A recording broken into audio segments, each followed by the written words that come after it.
Hey, what's going on, guys? Steve Van Dies here. I'm with my co-host, Mr. North, over here. Cameron Barkey, live in the studio. You know, what's up? We got a special guest in the house. We got Kerry Koble. Hey. You got the one and only Kerry. So this one's your camera, that little camera over so there. I was look over there. Yeah, you can Okay. look at it. You can look anywhere. It doesn't Look really matter. anywhere. I'll stay there and Yeah, here. yeah, Yeah. So good. we got Kerry Koble on the show today. She's what has all Kerry done? Kerry's done a lot of stuff actually.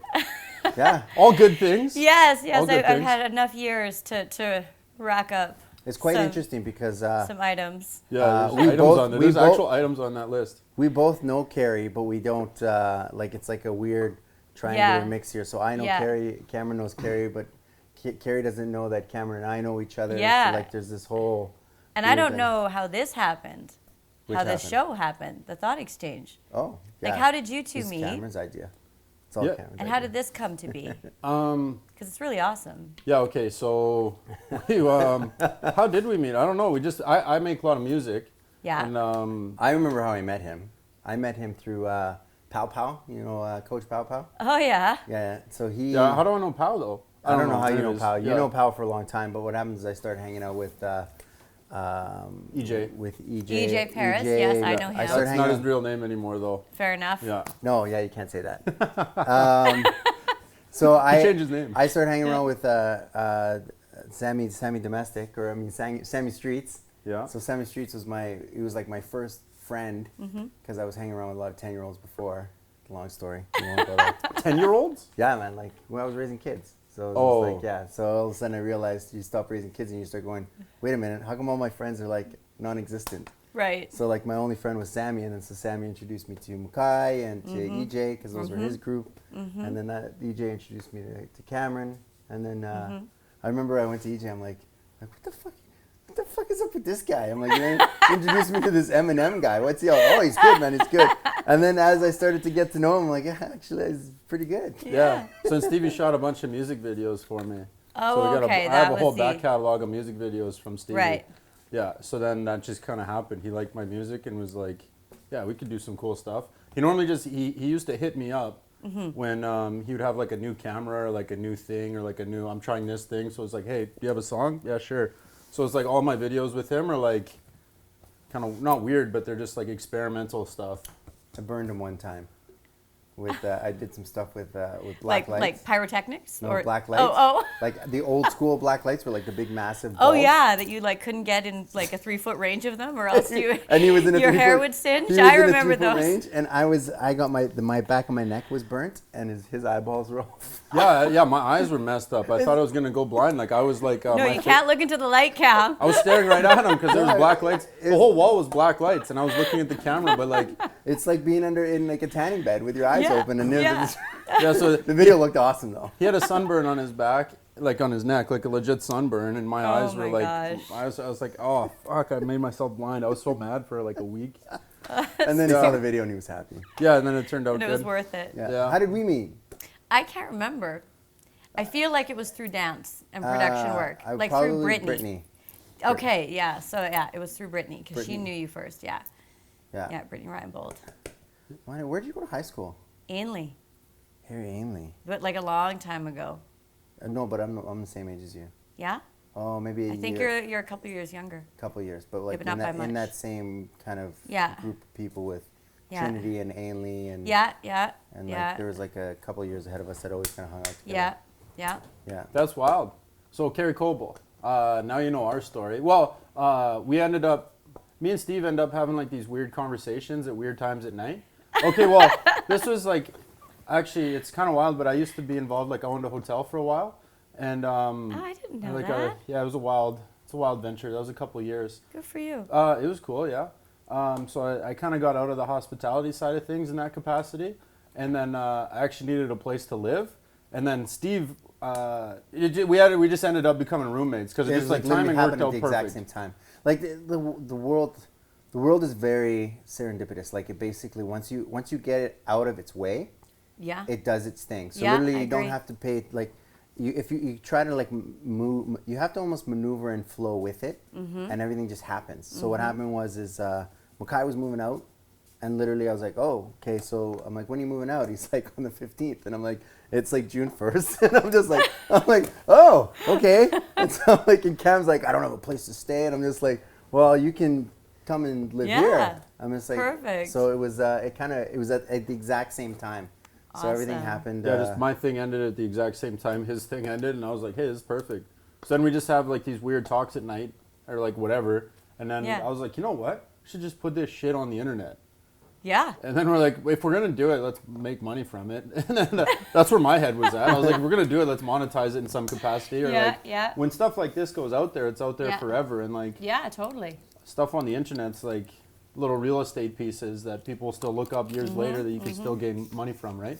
So we put out a video 10 years ago and it's still makes money. Even my YouTube channel, my other ones, like I put out shit a long time ago and I'm like, oh wow, this is pretty cool. Like still getting viewership and sending things to people, or sending traffic to different websites. So generation after generation. Yeah. But anyway, so then we decided to run this show, and then now we're here. Awesome. Now we got Kerry on the show. Now we got Kerry Koble on the show, which is pretty crazy. Because we need to hear the Kerry Koble story a little bit. Well, thank you so much for having me. I'm really happy to be here. You guys are very sweet. So, born and raised in Edmonton, I guess. I've lived here all my life. When I was young, I actually quit high school because I had a single mom. So I had to start working, and that's when I got into the fitness industry. You had a single mom, or you were a single mom? I had a single mom. Because I'm like, you don't have any kids, do you? Yeah, no. Yeah. Okay. No, fur babies. Yeah. I'm a fur mom.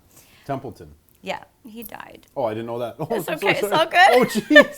You just brought that up, I know, eh? I didn't know that was like the little puppy. I remember him as a Templeton. kid. He's famous. He's got little tuxedo on Instagram, but he died. I'm but sorry. I have 4 more. Yeah. So I'm okay. Yeah. But so I ended up. I started working in the fitness industry, spa lady actually. Okay. Long time ago, and I was teaching aerobics and stuff. Like, it must have been the early '90s. Like when it was cool to wear your thong on the outside of your shorts. Who does that? Oh, like where it's like high up. Yeah, like you wore the thong on the outside of the shorts. Like you can see the thong. Anybody who's from the '90s who was like did aerobics will know what I'm talking about. Okay, and like slouch socks and like mad big scrunchies. That it I wasn't. think there's a reason for that, though. It wasn't okay. But anyway, so I started when I was 17. I just started like teaching, and then I worked my way up to management by the time I was 19. And then I was kind of running, multiple locations and stuff. And I did that for a long time.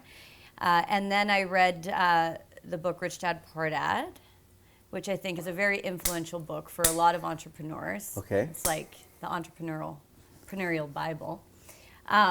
And that kind of started leading me to thinking about different ways of making money and passive income and all of that. And I wanted to get a weekend off. I was a really good employee, so I never took any time off, and I'd come in sick and work, like a dog basically. And I wanted a day off to go to one of these seminars, and they wouldn't give it to me. And I had been like this amazing employee for 10 years, so I got mad and I quit.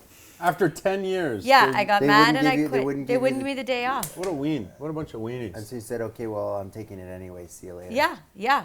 And at the time, like I was 24. I remember this because I had my first apartment, like just on Jasper. And then I was like, what did I just do? Anyway, so then I had no job. So then I started working at Rum Jungle. Is this okay? Hold on one sec. You were doing like fitness modeling, was it? Or was this? Yeah, and I used to compete, so I won. I was Miss Fitness actually and got my pro card.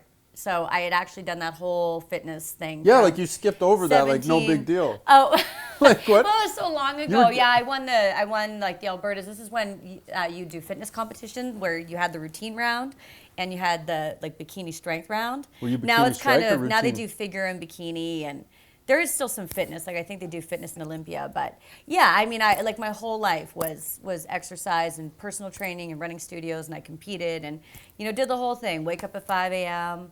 Do your cardio with an ECA stack, which is ephedrine, caffeine, and aspirin. Terrible idea, everybody. Yeah, no, don't do that. Terrible idea. That just gets your heart rate way up there. This is like old school. This is old school. This Like is how to get old your heart school. rate up Any and bodybuilders are like they're gonna know. But Yeah.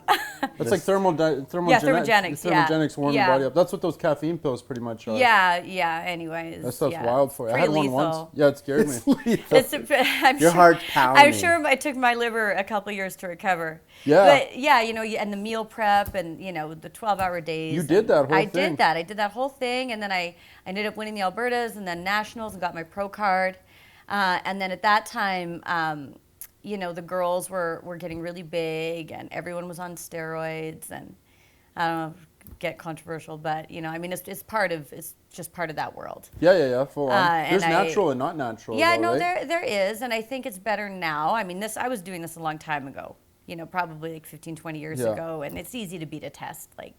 Oh yeah, back then. Yeah, if you know what you're doing, and there wasn't as many competitors. Like now, it's like so many. You see different competitions all the time. Everyone's whatever fit on Instagram. Yeah, everyone's a so fitness model yeah. now, I mean, there was no Instagram, so it's a different world. And I thought, you know what, like I'm not, I don't want to be a fitness model or something, and so I'm gonna. That's really what you do with the pro card, isn't it? Like you get a pro card. Yeah, I mean, you don't really make money from your shows. Or like from doing the bodybuilding shows, and from sponsorships. But now you're a professional, so now you can get sponsorship and you can do magazines. Yeah, and at the time that was your only thing, like you had to get into Muscle and Fitness or one of these magazines. Now you can be an Instagram star and have a like crazy hot bod and 1 million followers and make tons of money. So many people that want to do that. I was too early. Yeah. That's true, actually. Do you remember? This is like gonna take it way back, but this popped up in my head. Paul Orbison. Yes. Early bird gets the worm. The second mouse gets the what? The cheese. Yeah.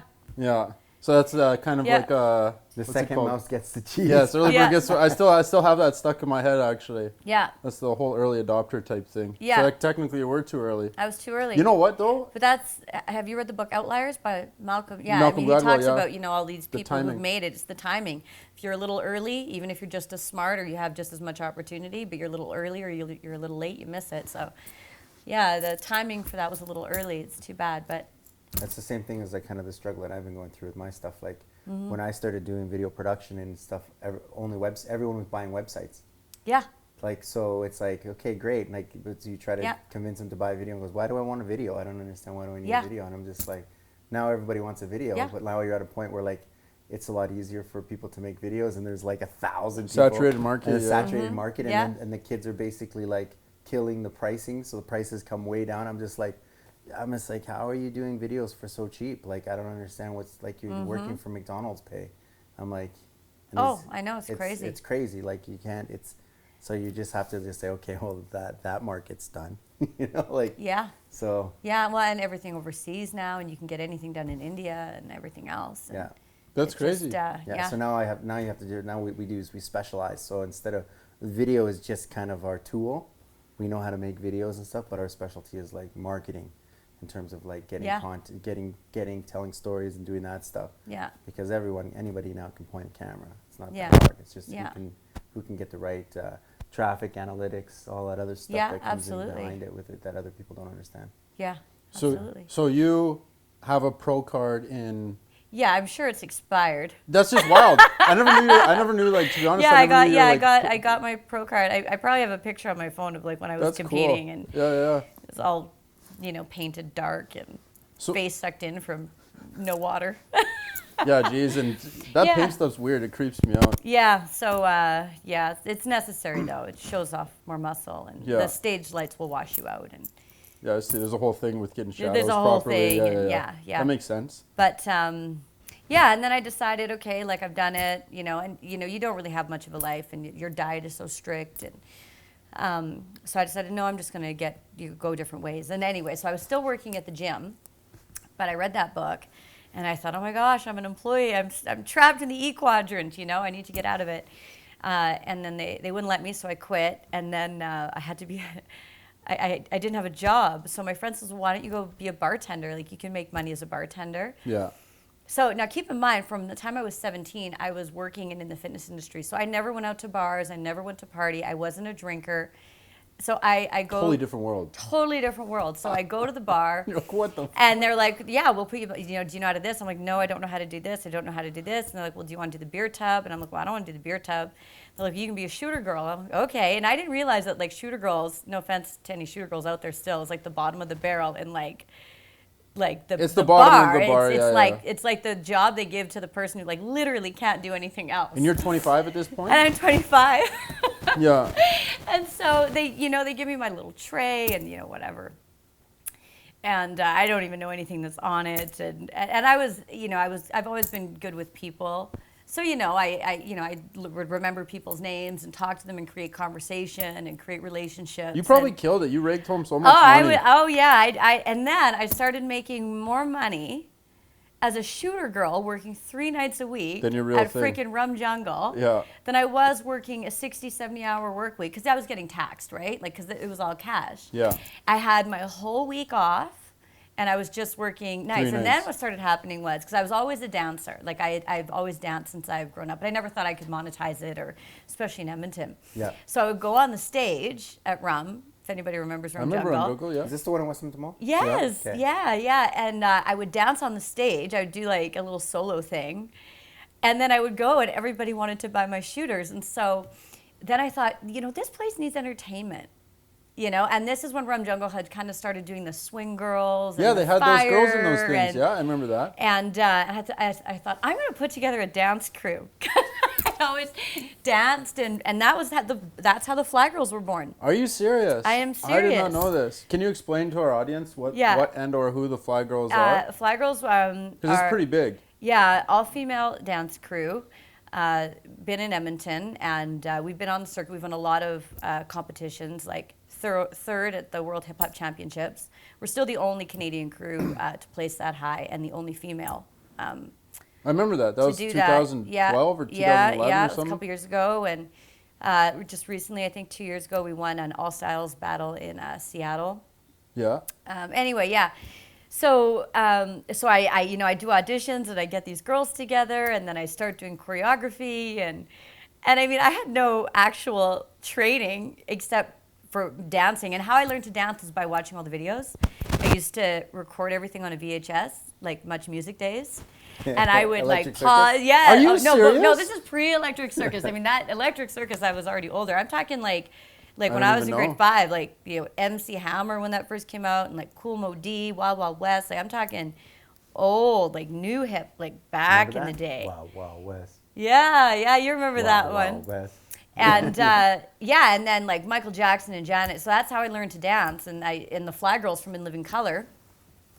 Oh, J-Lo. Yeah, J-Lo, where J-Lo started. Yeah. Anyway, so we start performing in this, and now I'm performing and doing shooters, and then I kind of slowly worked my way up to like the entertainment director. Of Rum Jungle. Yeah. This is so You random. just I didn't know any of I know, this. it's so you random. just created a job. I've always entertainment created director? jobs. That's Yeah. actually, yes, I've always created jobs, yeah. That's so random. Yeah, and then I was kind of helping organize, all of the entertainment. And then I started, because I had all this free time, this is when I started going to dance studios, and they started hiring me to teach at their studios. And that's what kind of led to the dance career. And I actually started dancing when most people's careers are ending. Like I started very late. Like most people are done dancing by 22, 23, And 24. Carrie, is this like professional dancers? Yeah, like we were professional. I mean, I guess you're gonna label professional as being paid to work. Yeah, well, Right. I remember now because we doing did it a music full-time. video for Fly Girls. Yeah. With Esma's video. Yeah. Yeah, you came in there because you did the whole Yeah. choreography for that. didn't Yeah, you? well, not all of it. I did it a little bit, and I think there was other people involved for Esma. I mean like professional, like when you watch like a Justin Timberlake concert or Oh, whatever. yeah, Those yeah. people are like, what, 25, Yeah. 26 and they're out? Or they're well, younger than that? No, I mean, they can go longer if they have a longer career. But generally, those people who are at that level have been dancing since they were like kids or younger, and then they go. Like most people don't start dancing at 25, 26. I mean, that's like full-fledged adults. Yeah, that's like trying to make the NBA but being a Yeah, like a starting young at guy. 26, Yeah, or being like, a what are we gymnast doing? and starting at 26. Just a little side note, because I'm interested, because Yeah. you're in the entertainment business.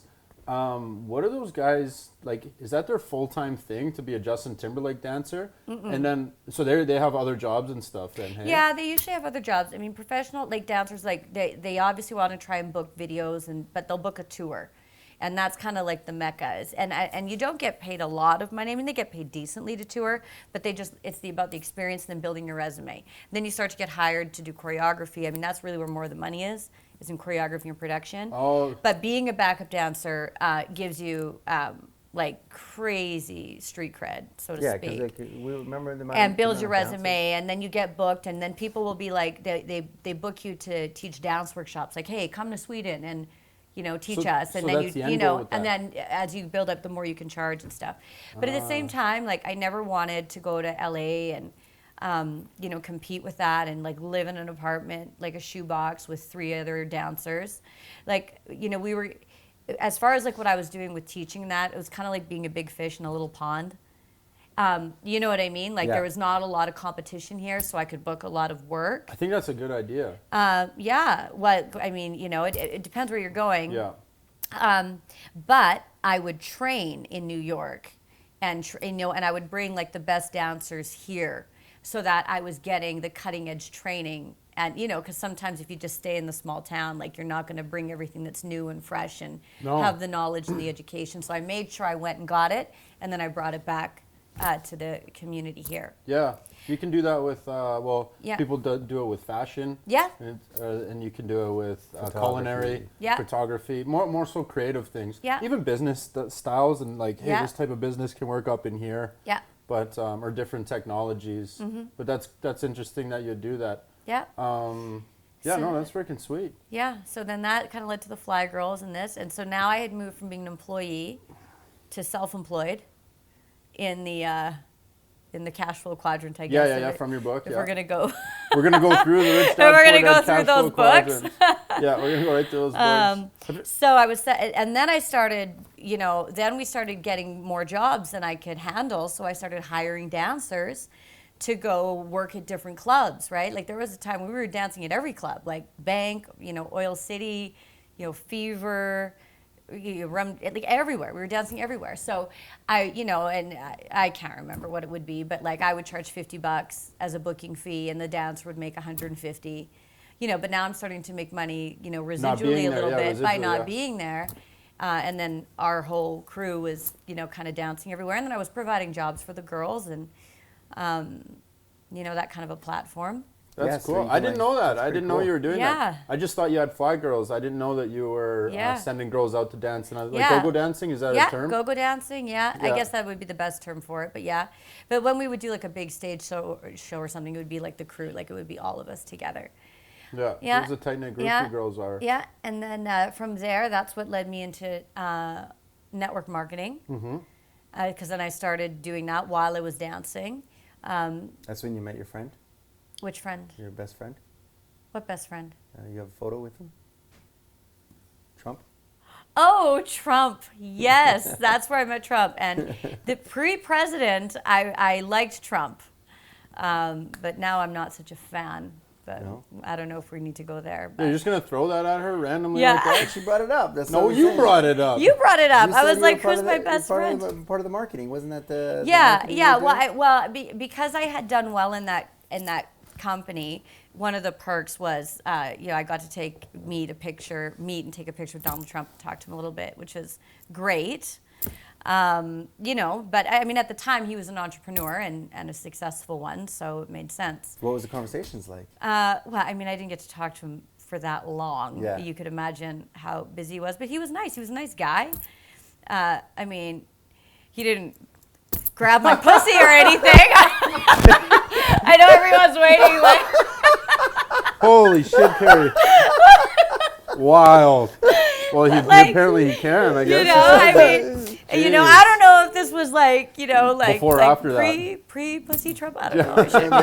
Maybe he wasn't that famous yet. But Holy shit, that's anyway, hilarious. or I don't know, maybe there's too many people around. I don't know. He seemed like a nice enough guy. Wild. That's funny, Kerry. Yeah, so... Can you tell us about your networking experience? Like network marketing? Yeah, let's go. What happened there? Yeah, Talk that to us was about great. And so that was different. That's where I was doing more of like team building, and that was really pivotal in developing. Like, I already had sales skills. I had that, since being in the fitness business, and dance is all sales. You have to sell yourself and sell ourselves to clubs so they'd hire us. But that's when I learned about team building and really dealing with other people, patience. Because when you're working for yourself and it's you and you make the decisions, but when you start to coach other people, to help them grow and help them learn, that's a whole new skill. Because knowing it yourself and doing it yourself is completely different than teaching it to somebody else, having them actually take it and be successful with it. A totally different skill set. Trying not to pull your hair out while you fuck up. You're just like, I don't want to jump in because you're just like, this is painstakingly wanting to watch this stuff. And you have to let them make their mistakes. And yes. If you don't let them make their mistakes, they won't listen. Or if you jump in too much, they'll just back off and not do anything. And they won't learn. And in network marketing, it's a lot like raising kids. Well, at least the way I would raise kids. I mean, you're wanting to raise the kid to be an independent adult who does not need you someday, right? So if you're going to do it, you have to let them fail. You have to let them figure it out. And it's the best. You tell them, you give them advice, and then they don't do it. And then, then they learn, or they hear somebody else tell them, and they're like, oh, I got this amazing idea. Like every time we go to a conference, you're telling your people this forever, and then they hear somebody else say it, and the light bulb goes off. But you're still happy about it because people would get it. So anyway, that was really good. And in this one particular company we were in, I had made it to the top position you could be in that company. I was the number 2 money earner in Canada and the number 9 money earner worldwide. You're just super successful in anything. You just need to put you in the right industry. Yeah, but only because I work hard and I've got good habits. Yeah, that's majority of all it is. Yeah, it's is good habits. It's the right habits. Anybody can do anything. It's most people aren't equipped, and they don't do enough self-reflection to really understand where they're weak and where they need to grow. But I'd been doing a lot of self-reflection stuff for a long time. And I was always coachable, and I always wanted to learn where I could grow. A lot of times people don't want to hear the negative stuff. But you have to if you want to be able to grow beyond it. So anyway, so I had gotten to where you could go, and life was great, and something went wrong with that company in the States. I mean, to this day, we still don't know, and the whole thing shut down. Did you end up at your Presidential Island? Is that where you had? I was on, oh yeah, you remember that presentation, Presidential Island, yeah. What? No, I was right before Presidential Island. Oh, you're right before. As Platinum. You were Platinum City. Yeah, Platinum City. Out of Managerland, though. You were in Managerland. I can't believe you remember that keynote, Cam. That is so funny. You were in it too? I got it. Both in? That's how we met. That's how I met. Actually, no, that's not how we met. It's not? Well, you won't remember, but it was at Cowboys. It was the first time we met. But because I was dating someone that you worked with. Oh, right. Yeah. Yes. Okay. Yeah. So, but it was like you would know. It was like a hi-bye type situation. Yeah. She spoke very highly of you. Oh. And I was like nervous to meet you because you were kind of like mom to her. Yeah. A little bit. So I was nervous to meet Kerry when I first met her. I know. You needed to get through the gates, eh? I had to get through the gates, right? Yeah. So that's what You're gonna be like one day, you'll be like, yeah, Cam, we have to break up. Why? What happened? That's so true. Kerry doesn't like you. Yeah, that's what was going on. I know. I'm girls still are like that when I'm out with everybody. What is? I'm still like that. Oh, you're kind of like mom over them? Well, yeah, not mom over them, I but mean, you're looking out. Yeah, I don't think I can ever help that. Yeah, no, that makes total sense. But yeah, that was the first time we met. But then we really got to know each other in the networking niche for a bit. Yeah. I still take things away from that you taught me a while ago, yeah. One of the biggest ones, though, is because I ended up with a bunch of my own employees. Yeah. And one of the biggest things that I, not in the networking thing, but more so hospitality, one of the biggest things that I took away from that I learned from you was if you're going to come at me with a question, make sure that you have researched it and tried to figure out yourself before you try and waste my time. Yeah. There was times where I would ask Kerry something and she'd be like, hey Cam, did you Google it or did you do this, do that? I'd be like, no, I didn't. And then she'd be like, why you waste my time? Okay, I'll talk to you later. I hope I wasn't that harsh, but... It was pretty harsh, but I liked it. It was good.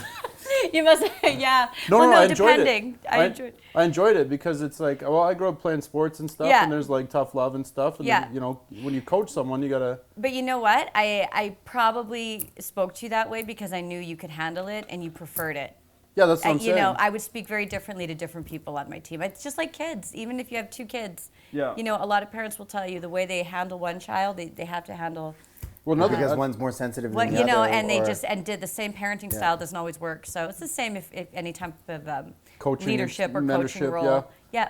But another thing that I learned from you as well, as I still say it is this day, some people need a kick in the ass and other people need a hug. And that's like Yeah. true for all sort of employees. And you got to know when you can kick them in the ass and when you can give them a hug. Where do you get all this stuff from? She's been reading lots of books, man. Yeah. I can't even remember. You just pick it up. Yeah. Yeah, And lots, it read stuck lots with of me, books. though. I've Yeah. been honest. That all stuck with me. Sometimes you need a kick in the ass. Well, sometimes people do need a Yeah. kick in the ass, which is why the fuck you wasting my time.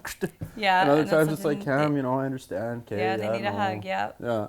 You just have to, that's good leadership qualities to know. Yeah. Yeah. Okay, so you're in XYZ company, Shuts down. shuts down. Shit, that was a wild. Income gone. And this was like Like just like that. gone. And everything I'd worked for, like, gone. Like, and then of course, like, you know, I had at that time I had like thousands of people on my team. And you know, You were making bank. yeah, and but a lot of them were too, and that was the biggest thing. Like I know, like I'm talking about me because you know I'm here, but I remember freaking out because I was thinking like I've got executives, I've got all of these people, they're not making money either. Mm-hmm. Do you know, like That's stressful. These people, like, and I keep thinking of the people who quit their jobs to work with me and this company full time, and they just lost their income. So, I mean, that's probably why I was freaking out the most. Anyway, so then I had an opportunity to go to another company that was similar. And I did well in that one, too. I went, like, right up. But that's because I knew how to do it, right? It wasn't because I was special. It's just, once you figure it out, you can just repeat it again. And you got a group of people you can talk to. Yeah. What's your take on the industry? Well, can I you speak feel on it very still, or differently about it now. Yeah, where are you at with it? Well, the second company, I did really well. I was in it for 2 years, but my heart was never in it. I was so emotionally invested in that first company, and I was so in love with the people in it and the thought and everything, and almost too much. I think it's kind of like the first time you're in love in a relationship, and then it goes bad. You never love like that again. you just don't You trust just it. you just You're just like, I don't want to put too You much can fall into in it. love again, but you never love like that again. I don't Yeah, know. it's not your. Yeah. It's kind of. Do you believe in love? after Yeah, love? you know, But it's like, I just- Can you do it? And so my heart was never in. Like, I mean, and the people were good, and I just couldn't. I couldn't get behind it. And then your attitude changes, and then you start to find things that are wrong and get nitpicky just to kind of validate what you feel. So I ended up just kind of fizzling out and just deciding to leave that company. But network marketing is still a great industry. I think it's great for people, especially if they don't have a lot of money. It allows them to learn the skills.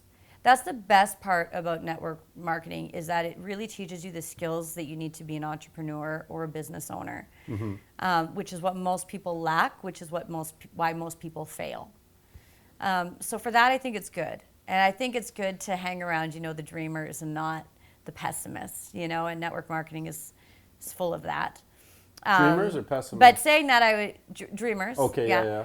But saying that, I never say never, but I'll probably never do network marketing again. I see.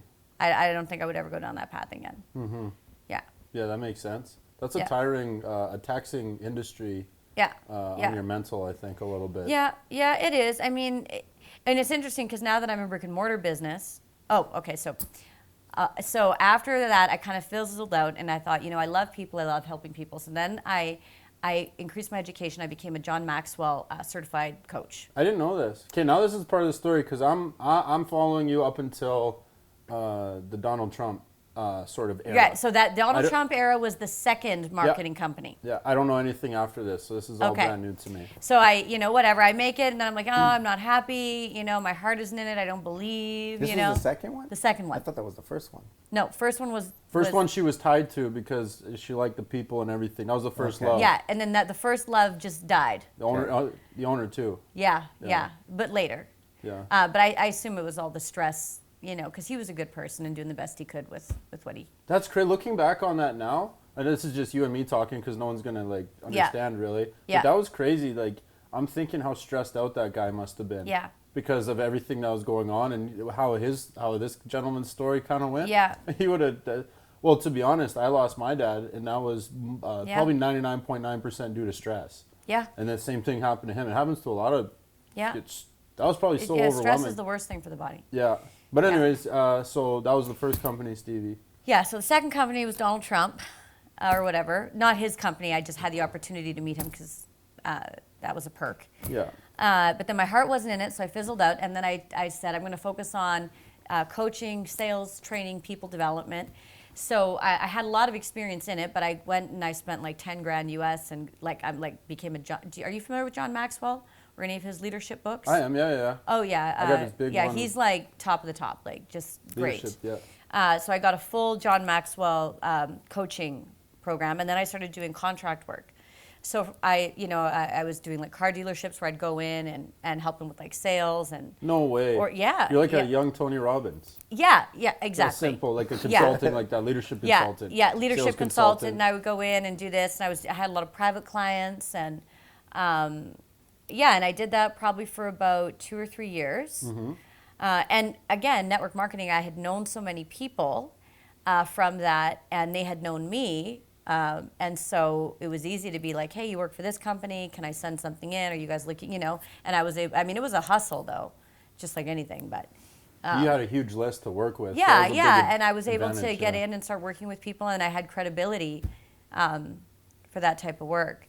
So then I was doing that, and then I'm in Vancouver for a corporate training thing that I was doing. So dance is phasing out. I'm still doing it a little bit, but like, my back is starting to hurt, and I'm like, I can't do this dance gig forever. Yeah. Right. Yeah. Which but I love it, and so I'm teaching less, and I'm still doing some professional stuff with the Fly Girls, and then I'm in Vancouver for this corporate training thing I was doing, and I walk by this studio called Oxygen Yoga and Fitness. And I go, what the hell's this? And I pulled out a flyer, and I saw the concept with like the fusion and the infrared, and I was like, oh my gosh. Infrared? Yeah, well, I can tell you about it. Okay, yeah, explain it. But I was like, this is it. And I just knew. I fell in love again. With something. With something. Okay. I hadn't, that's the thing. Ever since that first company, I was like dead inside. Like and I'm a very passionate person, and I was trying to find something that I felt that passion again for. So I said, Alberta needs this. There's nothing like this. So I get a hold of the CEO of the company. Just randomly called the guy, girl up. I heard it. I remember when that club first opened in Toronto. Oh, yeah, well, they just opened in Detroit. In Danforth in Toronto. Did it? No. Not the Oxygen Yoga and Fitness. They're in Toronto now, but I think at the time it was only in the West Coast. I don't know, Unless we're thinking of something different. Might have been just Oxygen then, I don't know. Yeah, could have been something close, but this particular Oxygen Yoga and Fitness, I called her and I said, okay, I want a franchise. And I had no idea about franchising. And I ended up buying a franchise because I wanted to be the first in Alberta before I ever even took a class. But I had had so much fitness background, and that, like I just knew it would be a hit. Yeah. I'm like, we have to do this in Alberta. Then, while I'm going through the motion, I'm like, I want the rights to the province. So I call her back up. I'm like, who runs the province? She's like, well, nobody. Like, we're just in BC. And I said, okay, well, what's that going to take? Like, here's my background. Here's this. I want the rights to the province. And she goes, okay. So we meet. We talk. Okay, it must have been harder than that. Was it just? No. Well, I mean, I had to, tell her why I was qualified. But like running all those big box gyms was the same thing, except I was Well, yeah, an you have employee. the experience of the spa lady stuff. Yeah, okay, like I did that way back. Yeah. And then now Plus, I instead- know how to deal with people. I build teams. Like It's like the exact same thing. I teach. Just add it all together. And you dance. So this it's like franchise is like the amalgamation of like all your work. everything I've ever done in one thing. So we agree on a price, which I mean it was a big chunk of money. So I acquired the rights to the province. So I became the first master franchiser outside of BC. Now they're in all the provinces. You probably gave him the idea.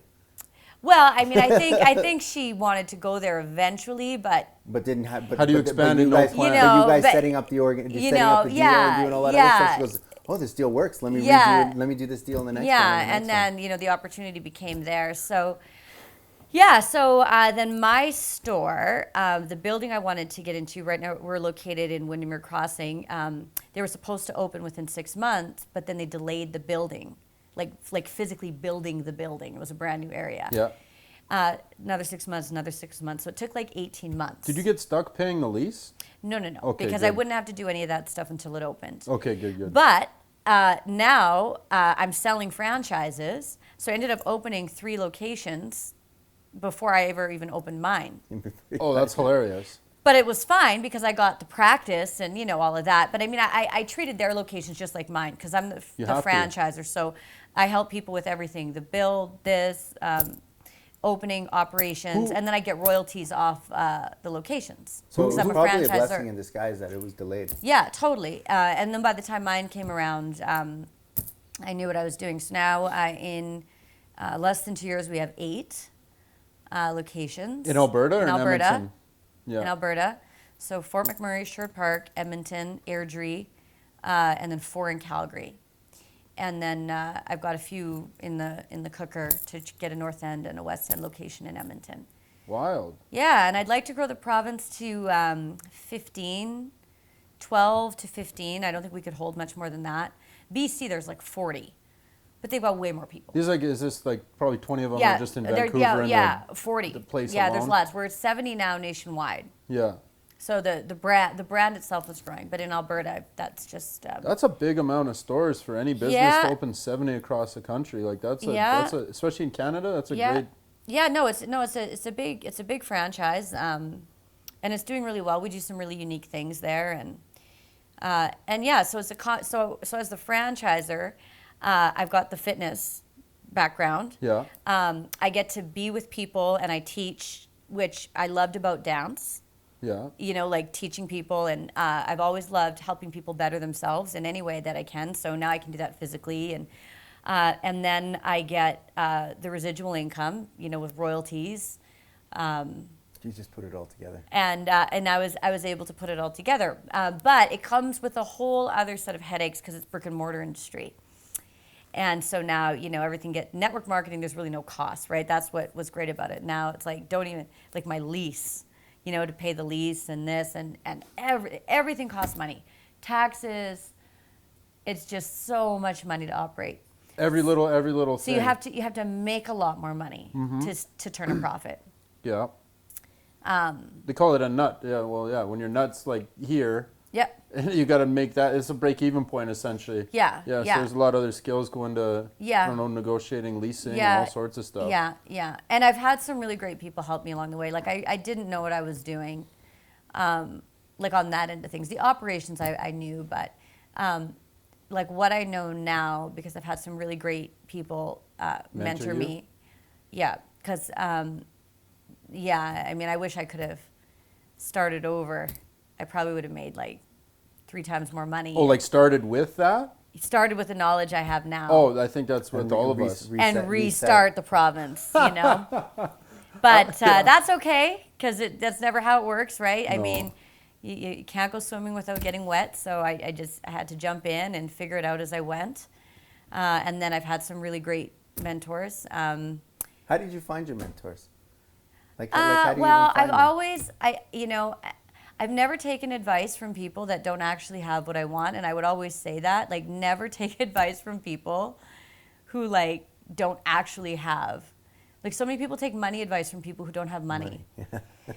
and you know, take business advice or take marriage advice from like People who are single married, divorced single people. people, I yeah. mean, so anyway, and again, like the universe is just serendipitous, right? I've always kind of had the right people come to me at the right time. Of course, I believe in the law of attraction, so once you start looking for it, I think it shows up.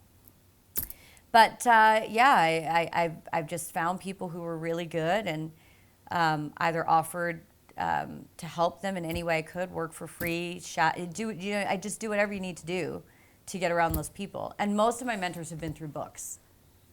I mean, that's what people forget.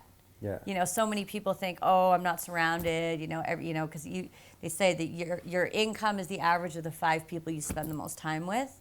Well, you can go to the bookstore and spend your days with millionaires. Napoleon Hill. Everything they know is written in those books. And especially with technology and Instagram and YouTube, I mean, like you can, there's people are so, there's so many more resources now even than when I first started getting into this. Like when I was doing personal development stuff, you'd have to buy like a Bob Proctor program, spend $1,200 on some crazy big ass DVD binder, and listen to your DVDs and like in your CDs. Like now everything is just accessible and free, and like podcasts like this where you can learn all this kind of stuff and talk to people is never around. It's like exponential learning. I think the kids nowadays and that are free. like 20, 21 years old are learning that.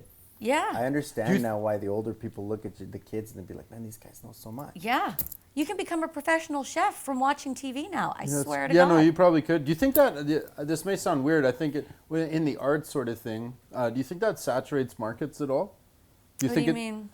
Back in the day, if you wanted to sell music, you literally had to go to a record store, and like I did it for my CDs. I had to go to physical record stores. Myself personally, no, when you're bigger, you have agents do all this shit for you, and then distribution companies.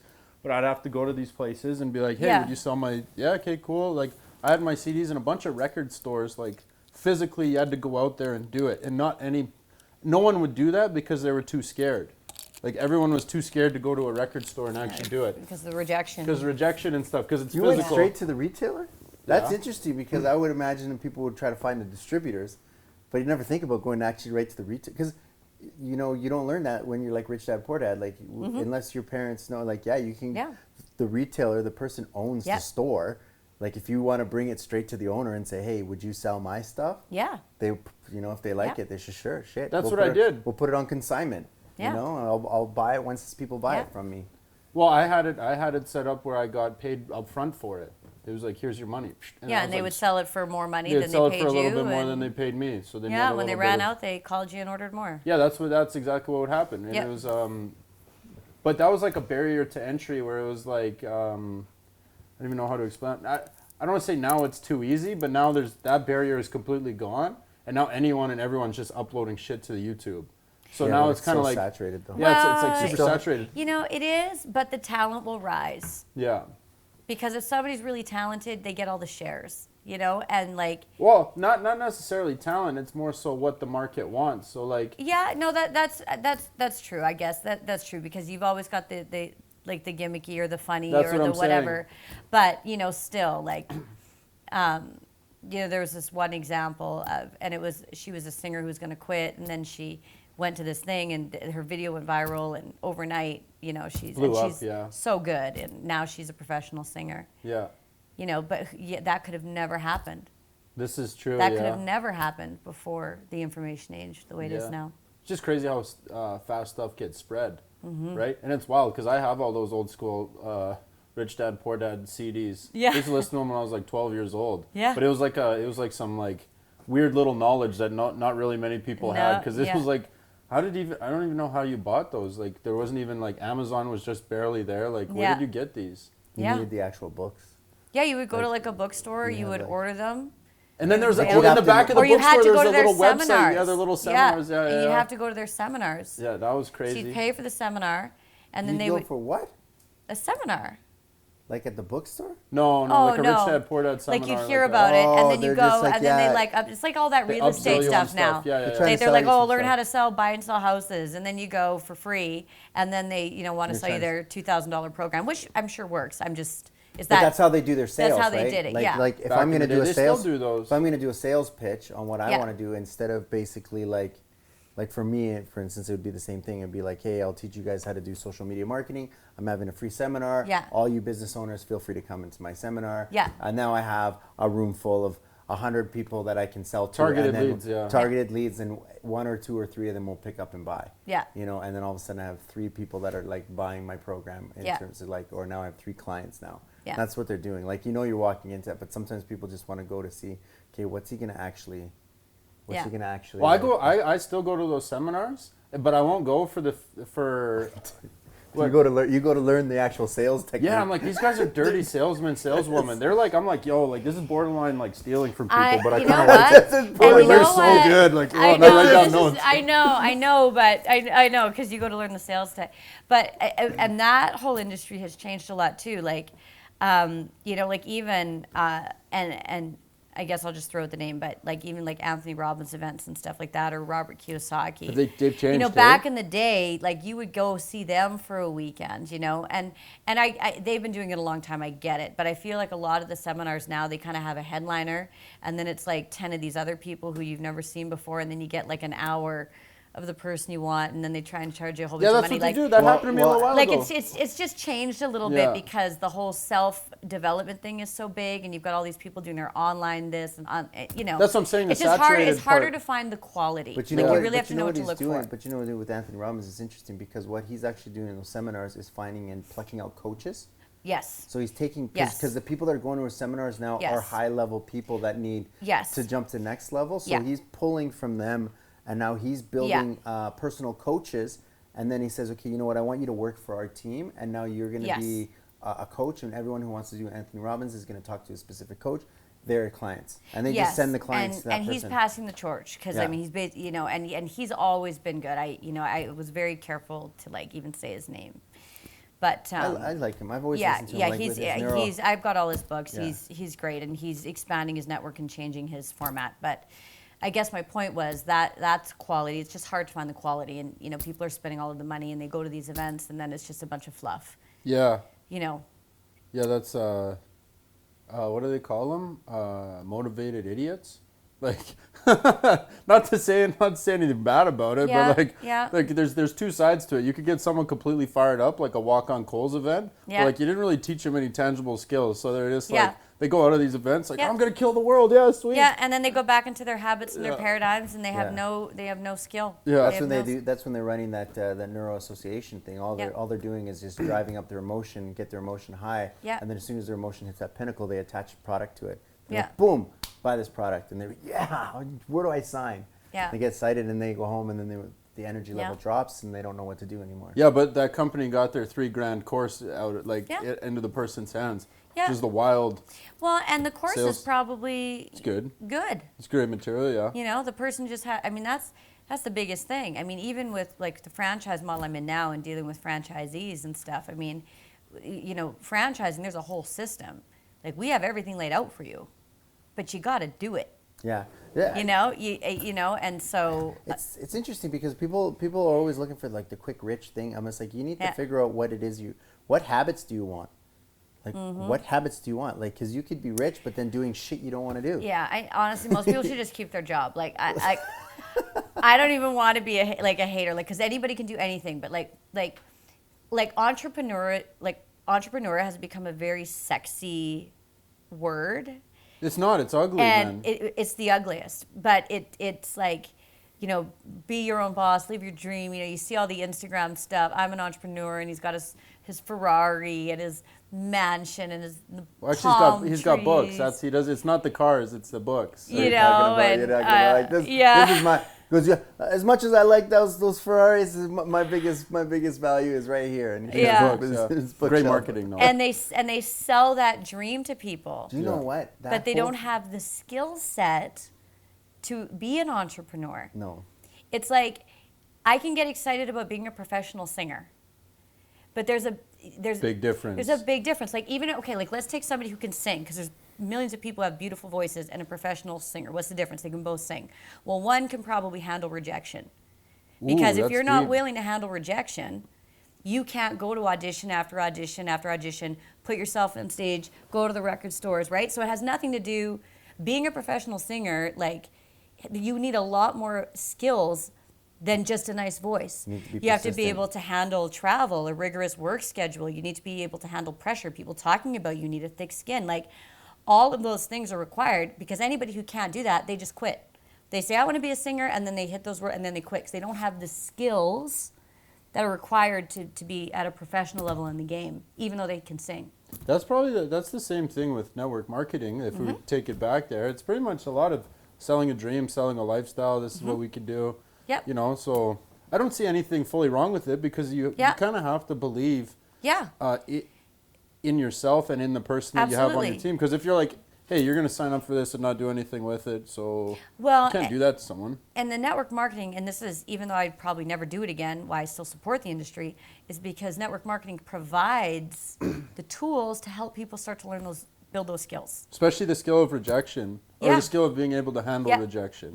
And perseverance and all that kind of stuff. That's one of the, when someone tells you no, keep moving forward, right? Yeah. I think that's one of the biggest skills that you can have, because it's going to happen to, probably happens to you every day, happens to you every day, happens to me every day. But like, I was always taught, and it's, these are going back to other mentors that I've had, but I mean, get more no's, like have more, the more people saying no to you, that means the more yeses that you have coming your way. Or in terms of your ratios. In terms of just your ratio, Yeah. So get more no's. I don't know, man. I worked on just a higher retention and I have a higher retention rate. Yeah. Like, so less turnover, less people coming through the door, but less turnover. Yeah. So that's kind of the one thing that I look. So just service the people that are buying your product. Yeah. That was what. And I learned that through like the fitness industry as well as selling memberships. Like, you just keep them there. It's easier to keep them than It's get new ones. They get new ones, That's I think in any business, though. It's easier to keep them, and because they already bought, just make sure that they get the product, so then you don't have to keep going out and finding new ones. Because there's the other aspect of it is where you're constantly getting new clients. You're turning and burning. And you're turning and burning them out, and you're just like. Yeah, I mean, and depending on the industry, the attrition rate can be higher than others, but yeah, you gotta. I mean, that's the goal, is to keep them and find them to keep growing. Yeah. Or else you'll just, if you keep them but you don't get any new ones, then you can't get any bigger either. That's that, and then you can take it a step further with analyzing the data with it. How much money does it cost to get your customer? Yeah. And how much is the lifetime value of said customer? Yeah. And then that's you can take those numbers together and. You know what's interesting is this is a specific language. You know, sometimes you go into an industry and people talk. Yeah. This is a specific language that people who are trying to be entrepreneurs might not actually even know. Oh, right. You know, like people even like when you talk about retention, they go, well, what the hell does that even mean? You know, like it's interesting like how every single industry has their own little dialects and their own little conversation pieces and things like that. So you have to learn the language of your industry as well. Yeah. Because I bet you in the stuff that you're doing, and like you guys talking about affiliate marketing, some of the stuff you talk about, I'm just like, what? Yeah, and you know what? And I'm not even an expert. Like I know a little bit, but I hire people who are best. I like that. At that, because I can only do so much, and that's what I was talking about, assessing people. You need to know your strengths. That's one of the big things people do, is they try and do everything themselves to save money, and they spread themselves too thin, and they just become useless overall. Like, I know where my strengths are. No, true. really. It's true, yeah. I know where my weaknesses are, and I make sure I get the right people. I still oversee it because I have a vision, and I know enough to know, is that what I need for the brand? But I don't know how to execute and retarget and do all this stuff that my media people are doing. But you can make a decision. So if you if it's like the whole was it Henry Ford thing? He's just like, he didn't know everything, but he could find out whatever answer, because he just whatever I need to know, I'll just put that person in front of me and tell him to explain it to me. Exactly. It's like a book. It's just like, how does this work? Okay, cool, now I know.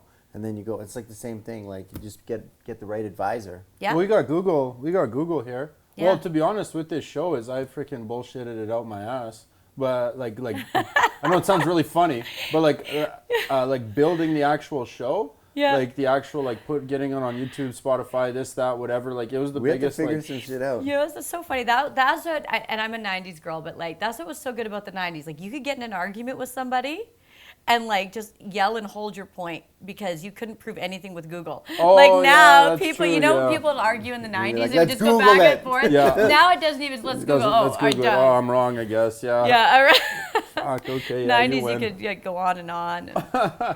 Yeah, that's crazy. But yeah, no, with this was completely like, okay, how do I do this? And then like try and figure it out, you know? It's just kind of Yeah. wild. It was I'm just saying the power of the internet's pretty crazy. I don't think there's not really Yeah. many excuses you can have not to do something or have a certain form of knowledge because of how accessible the internet Oh, is. absolutely. Next to being like a physicist on like even then you can learn Even that then, stuff. You know you what? can learn anything online. Like, it's crazy. Becoming a doctor, and that's why like, these kids, well, I mean, like a surgeon and stuff, you got to physically do that. But Listen, it's not the problem though. The biggest problem, and I think we've all gone through it too, is like when you're growing up, the biggest problem is not how to do something; it's what to do. Like you just don't know what do I do? Because like choosing, like as far as like life purpose you goes. can go or- in any direction. Like it's just like, so what direction do I go? But that's where people need the self-reflection. Like you have to know where your strengths are. Yeah. You know, I mean, just because you want to do something doesn't mean you should or that you're good at it. You know the way I I looked at it. appreciate that actually. I really like that. It's like, Do you know who said it the best though? I'm not a singer, Margaret. Like, Yeah, it's yeah. Just, like, you're good, but like, it's You know, and yeah. You know who said it the best? Like, it's Arnold Schwarzenegger. You know, the thing is that, you know what? And especially people who are like really young, I'm just like, do everything. Get your hands on anything, everything. Yeah. Just do it. And Figure then it out, figure it yeah. out and start doing it. But don't do it all at once. So like if you're gonna go in and be a dancer, go and be a dancer and go in at 100% and be a dancer. If you're only a dancer for a year or two, fine, but you did a year or two of being the best dancer you could be, and then you moved on and you let it go. So most people, what they'll do is they'll try to be a dancer and a painter and a drawer and a thing, and they're doing like Spreading themselves they're too spread thin. too thin, and they never become good at anything. Well, and that's the truth. And I mean, you know, skill and talent are Two different two things. different things, right? I think for people to make it to the top of their game, they need talent. They need to know what their gift is. But they need to hone in their skill with work. You know, but you can work, and yeah. But I don't know. I would say work could even like overshadow talent. You know, I think hard work overtakes talent. yeah. I mean, hard work and talent is hard to beat. That's that's tough. Someone who's talented, generally they're speaking, going to have the edge. But now we're talking about the you're top talking, 2%, you're talking like a Kobe the Bryant or a, Yeah, you know, that- that yeah. basically shows up at the gym at Yeah, 5 in the morning, yeah. and it's like, or like, you know, Yeah. Tiger Woods, who's been golfing since he was 2 years old, and That's just when you get to that like professional 1% of the population. the next level. Yeah. where it becomes Yeah. but it all comes down to habits and paradigms, right? Like it's like the biggest thing is, like you said, you mentioned Bob Proctor. The biggest thing is the reason why you need to do self-reflecting is you need to understand what are your paradigms. What are the things that you're Yes. doing habitually that you don't even know? Yes. Because you don't know what you don't know. Yes. So you have to start paying attention and really staying in the moment and going like, why do I do that? And question it. Why are you doing that? And then once you recognize it and then you do it over and over and over again,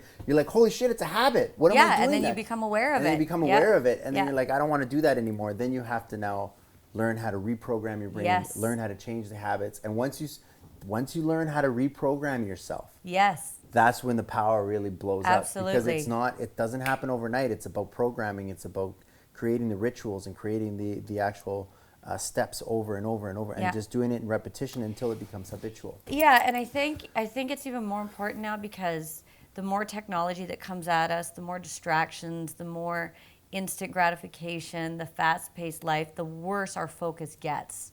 I mean, I think the average person's focus, like literally, I read less this, than a is 10 goldfish. seconds. It's It's like, less than a- no, it I'm actually serious. is. The actual, no, because we're so used to being interrupted.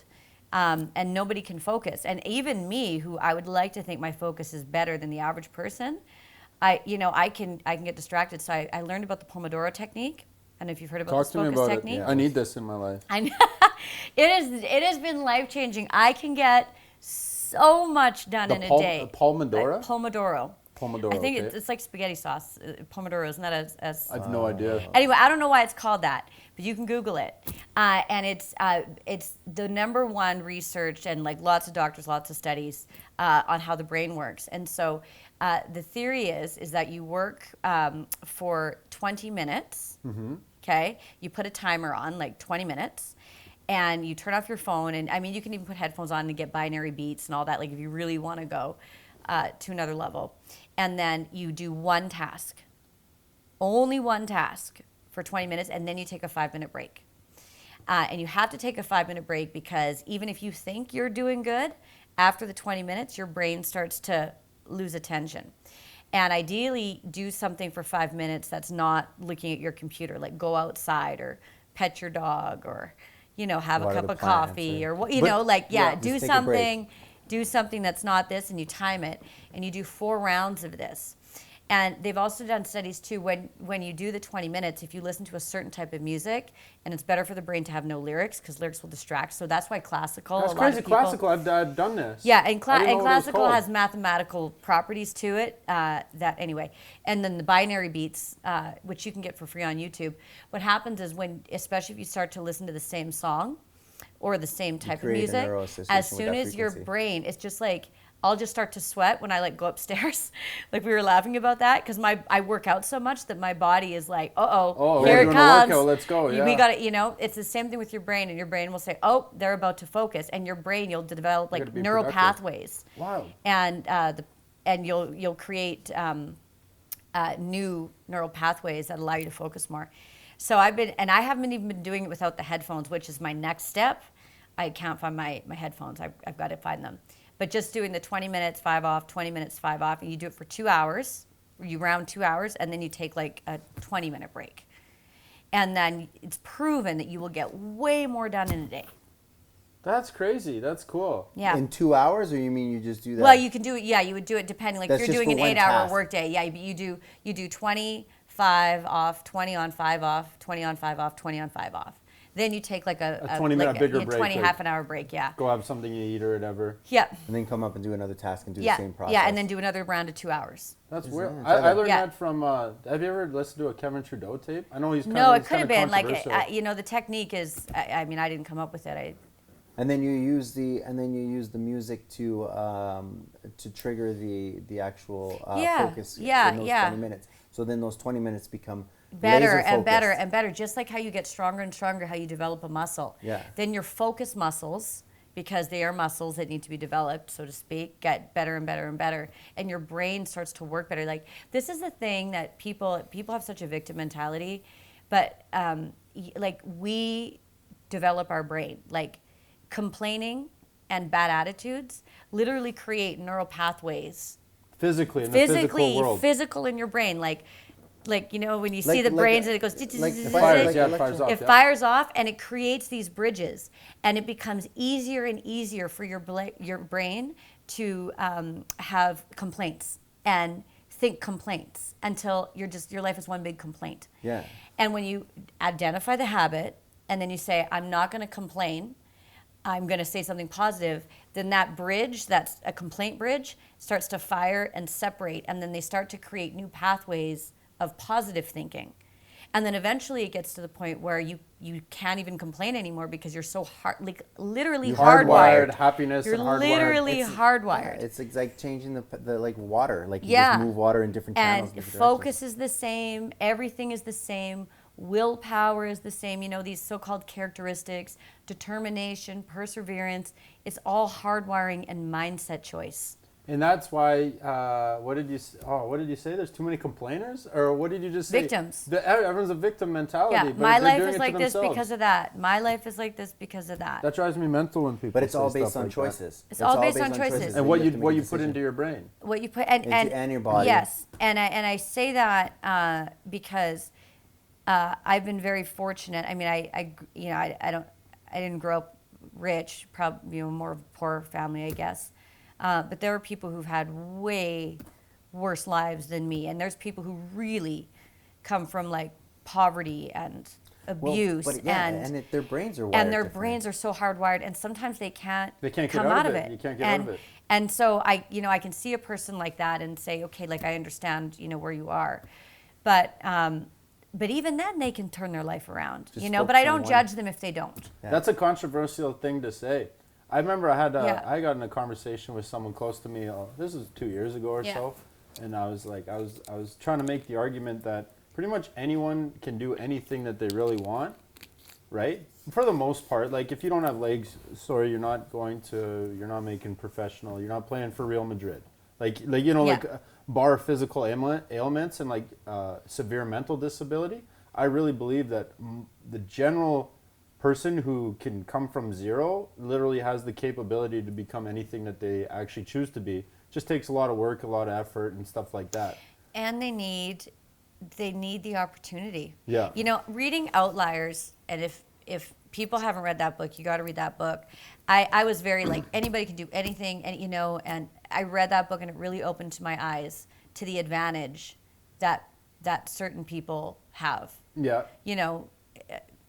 But that has to do with your surroundings and your environment. Yes, as well. yes, but some people can't change that. You have to put yourself in those environments, right? He talks about sports in there. He talks about sports, just basically when you're born. When you're born, yeah. When you're born is like professional. There's more professional hockey players that are born between like January and this, because when the hockey season is, they're a little bit bigger than the other guys, and they've got way more of an edge just because of when.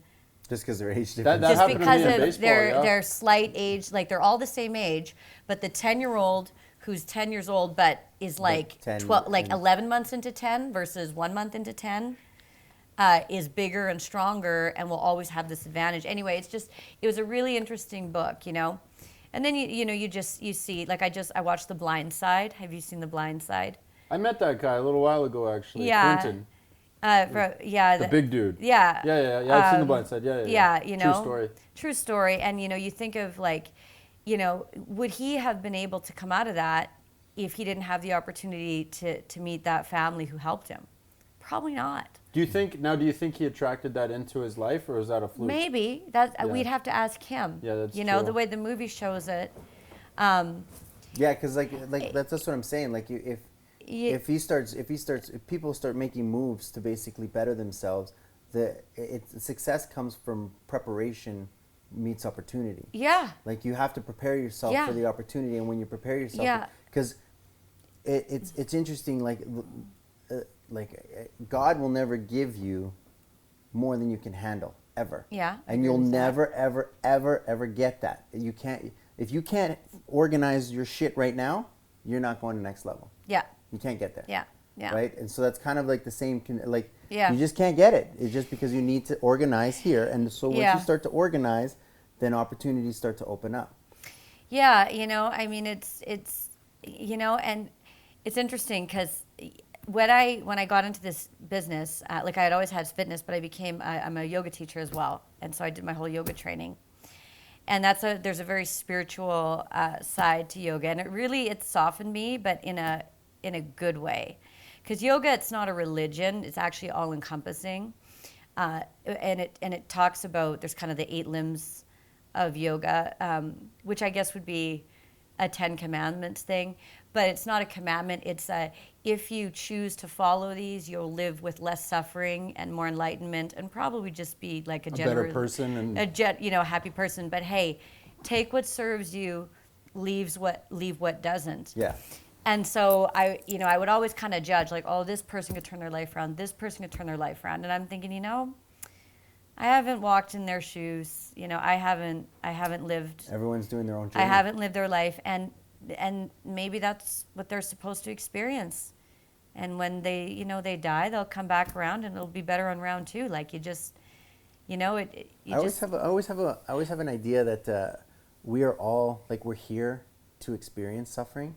It's just the amount of suffering you're willing to endure before you let go. Yeah. It's just like, how much suffering are you going to actually take on before you finally say, okay, what do you want me to do? Enough's enough. It's the dog on the rusty nail. Yeah. I told my buddy that story a little while ago. So, but I mean, there's some extreme cases, but I think the most part, if we're going to talk about Western society, I'd say most of us are middle class. we all have access. Third world countries, they just don't even have access, right? Yeah. There's no choice. No water, there. no, They like, don't. no heat, They don't no- even have power. Yeah. What are you gonna do? But here, everybody, for the most part, has internet and access and books and public education and Heat. and heat and food and shelter. Clothes. Yeah. And there's no reason why they can't level up. Yeah, I think in their this life. is. Yeah, I think this is know. specifically directed towards West, because those people in those other places, Yeah. they don't even know Yeah. anything exists. Yeah, Some of them or They're living a life that cases they, of extreme abuse and stuff where yeah. There's not much you can do about it. they're basically like not a whole person anymore. Yeah, that's crazy. It's hard to come back from that. Did you watch me and Stevie? This is total weird little Yeah. side tangent, but I was telling you about Yeah. when Dave Letterman interviewed Ellen. Oh yeah, That was a crazy. Well, you're talking about abuse. I didn't know her full story because you just watch her show, or you watch Dave Letterman or Jay Leno or Conan, but they have their own. They're famous people for interview. They're famous for like being around famous people. It's kind of weird, Yeah. like hosting these shows. But Ellen went through a crazy story, which I don't want to go into it because it's not my story to tell. But going from a crazy extreme abuse situation, which she did, and then make it out on top. But you can also see what drove her into specific pathways that drive the neural pathways in the brain that push her in specific directions. Yeah. And you're just like, whoa, okay, that makes more sense. That I understand. That this is interesting. Mm-hmm. And I think everyone kind of where they are now today has to highly to do with the paradigms and the experiences that they've had. Yeah, That's what it all comes down to. And what their parents instilled into them, how they think. I mean, it's interesting. My parents were they gave me some great examples of how to live, and I remember being young enough to see some examples of I will never be like that. I was able to kind of articulate that. But you're aware of them. But I was aware of them. So you have to be conscious now of not to do them. Yeah, but I don't know why some people make it and some people don't. I always used to think, anyone can do it, but I don't know. It's interesting. It's hard. It becomes habitual. Like if you Yeah. see something on a regular basis, and you're like, I'm never going to be like that. But you see it on a regular basis, and then it becomes normal. Yeah. Normal in a sense, only because it's become a Yeah. paradigm brought into you. Even though you said you'll never do it, later on it's been buried into you. Oh, You end up doing Yeah. those things because you're not paying attention anymore, right? And Yeah. so and then all of a sudden you do stuff. Because I do stuff that my parents do. I'm just like, fuck, I turned out, exactly like them. I turned out exactly like them. I didn't I was want talking to. about that, yeah. And I That's picked so up those funny. habits, Yeah, because they're in there. They're wired, and you don't even know they're there. Not only wired through habit Unconsciously, watching, yeah. but even genetically. You're you're genetically Wired connect- to be a certain sort of Yeah. demeanor. Yeah. That's crazy. Yeah. Do you think? Do you think, Kerry Koble, that you can break down paradigms? And if so, do you have any methods to do that? Because you're into yoga. Yes, I think you can. Okay.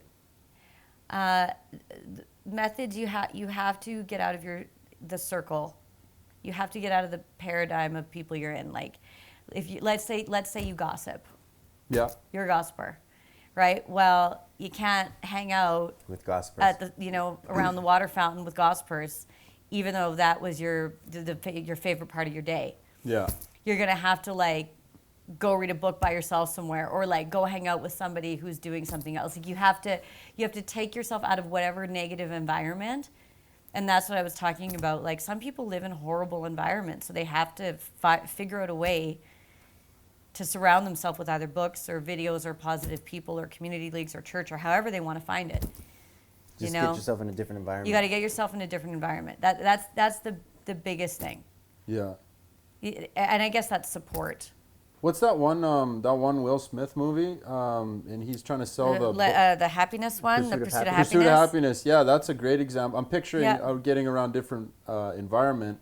He was living a busted ass life. Wife left him, and he had all these bone density scanners and this Yeah. shit. And he hit had the to fan. sell them, and no Had to one sell wanted these to things. buy them. They're old school. Yeah. But I just remember he's learning the stock market in a bathroom. I know, homeless at the time. yeah, reading Took a a book 40-day through the light. internship or something like Yeah. that, unpaid. And he goes, "This is unpaid." Yeah, and he had goes, his son, and yeah.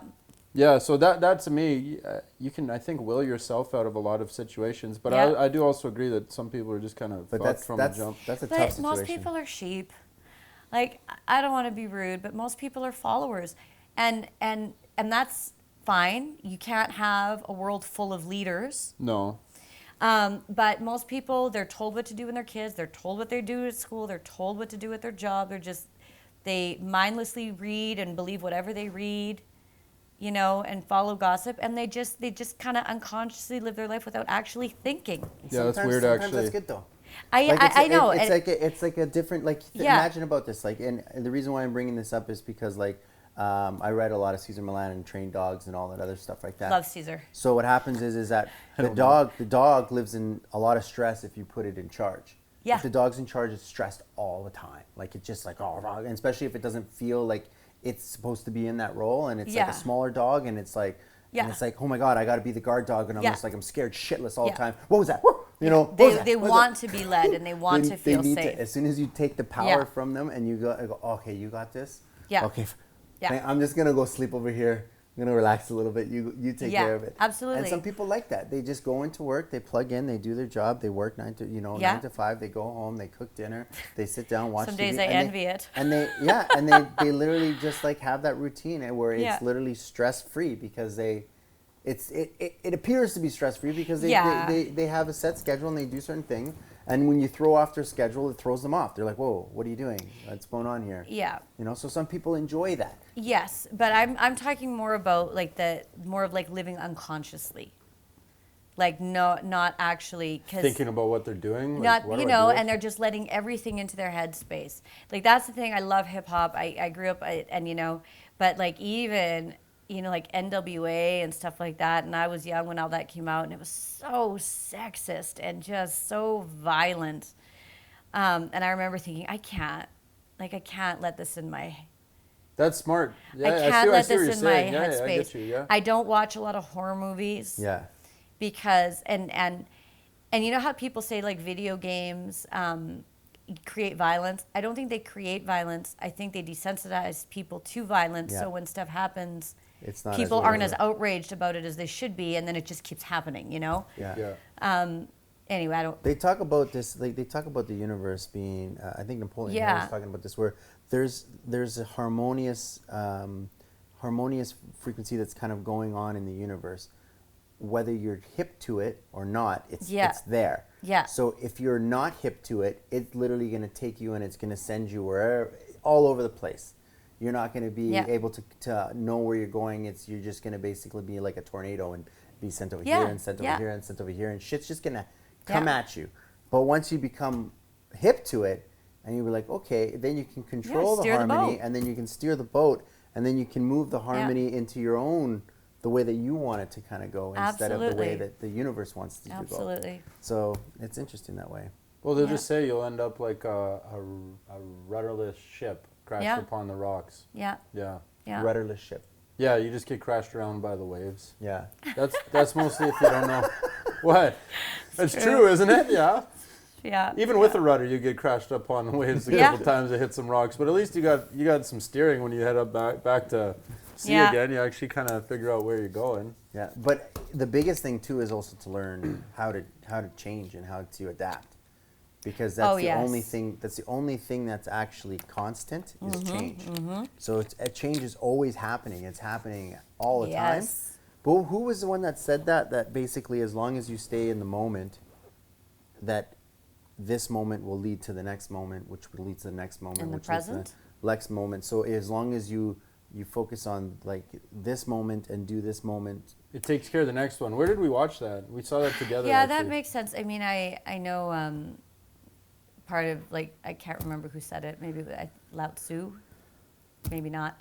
I think it was actually Lao Tzu, but he said when you live in the past, it creates depression. and sadness When you live in the future, it causes anxiety. and stress And when you live in the present, it creates peace. and happiness. Yeah. Yeah, because That's cool. Neither one of those other two exist. It's an illusion. Yeah, it's an illusion. It's an illusion. You cannot make decisions, and that's what most people do. They try to make decisions on things that are not presented to them as an opportunity yet. Yes, and they make decisions when they're emotional and in the valley. Never make decisions in the valley. Yeah. Like when you're angry or upset or like frustrated because your bank account, like you don't think clearly because it's emotional. Yeah. You have to like just ride it, like do nothing until you're back up again. I've been there before.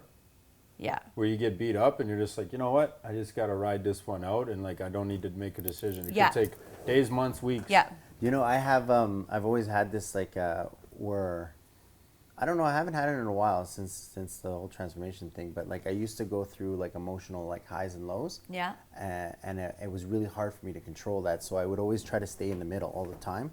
Yeah. But if I get too excited and too happy, then it'd balance out by being like super crazy. So I remember Super crazy? It would be like that's very yoga. That's very so I was yoga. like, what They happens? say they teach to walk the middle line. To walk the line. Never so be what happy. happened Never was be too I sad. went to Europe for 10 days.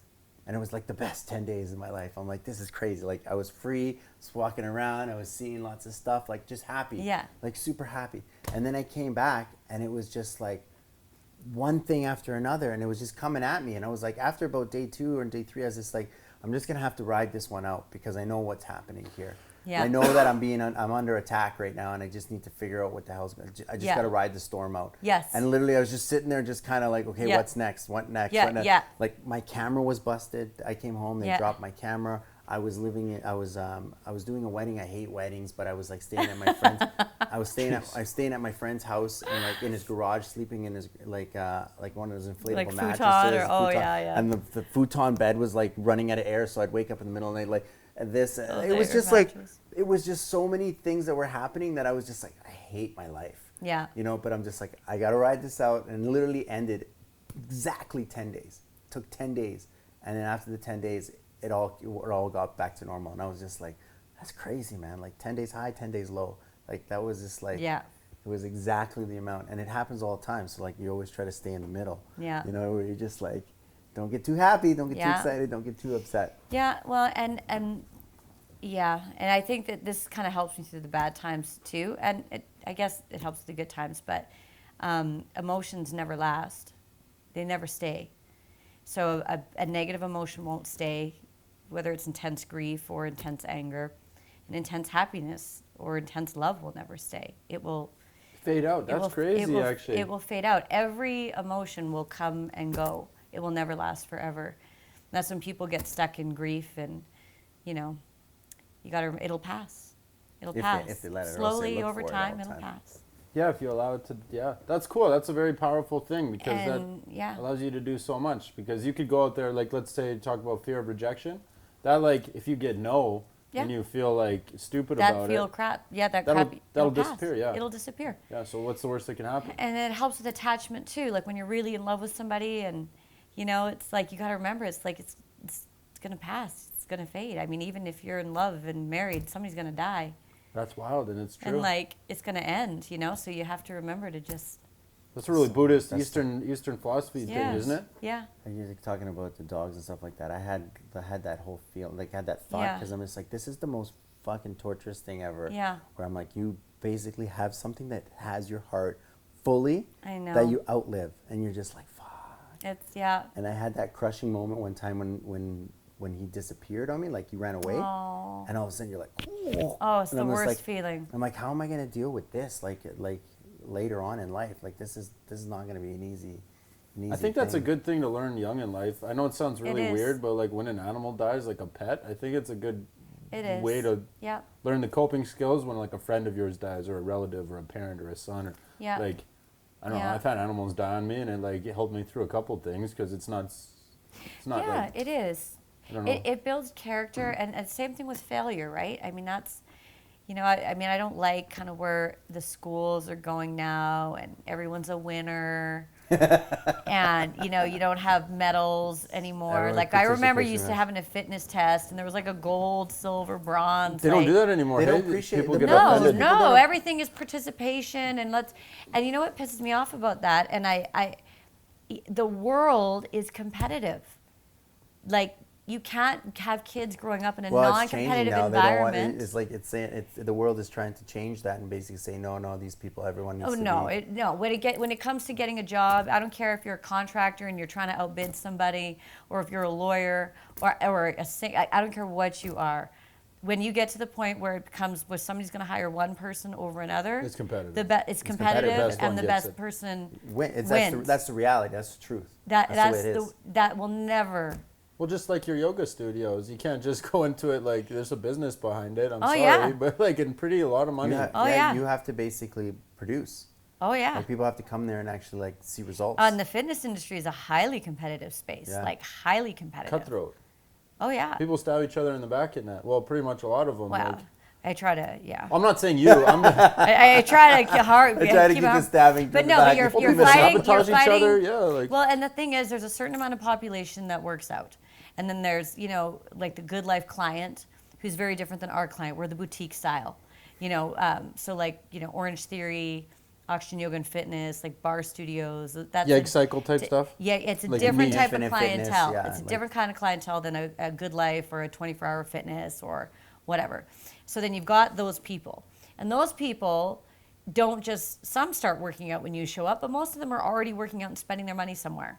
So when you come into a space, you're fighting for their patronage, right? I mean, so it's They very want to come there because they're looking for something better. better or different or whatever, different, but then yeah. how do you keep them, right? I mean, we have systems for that, but That's it's a tough industry. That's well, you're talking about niches now, which are like, and then you target those niches. That's just pretty much business. Yeah. And it's competitive, figuring out what your niche is. Yeah. Like who you're gonna go after. It's not just like, oh, I'm gonna open a fitness studio and just like Whatever comes. yeah, whatever comes, we'll see what happens. Oh like, yeah, no, it's very no. calculated. I mean, we know our target demographic, and yeah. And then even then, like I opened with the plan, but then you have to watch and assess and get feedback because every market is a little different. Like even in my there's the Terwilliger's Sherwood different Park than Sherwood Park. clientele is very different than my Windermere clientele. Like Windermere, they're heavy on fitness and fusion, and they're like machines. Like we work them to death, and they just want more. That's wild. And Sherwood Park is more like they want to do more yoga and more chill stuff and more meditative. It's interesting, Yeah. And you cater to And we what can the cater market to it is, with our yeah. business model. We can But- add more of this, add more of that. Take this If one. you weren't competitive, you wouldn't cater to it. Like I'm going Yeah. back to the competition Oh thing right, and being yeah. I competitive. would be like, I want to do what whatever. I want to do, and that's it. And yeah. this is what you're gonna get. And That's then that you'd whole- end up failing because And then then I'm. That reminds me of that whole comment from the Roots album where the guy was just like, the guy was complaining about how people don't like our music, they forgot about the culture. And I was like, what are you talking about? They're not coming to your shows because you're not playing the stuff that they want to hear. Play the stuff that people want to hear and the people will show up. Yeah. Or stick with what you want. Yeah. Because that's true to who you are, but don't complain about it. Yeah, don't complain that nobody comes because that might not be what everybody Yeah, be else like, wants. I'm a do me, and if one person or 100 people show See- up, see that? I'm going to be happy doing me. Yeah.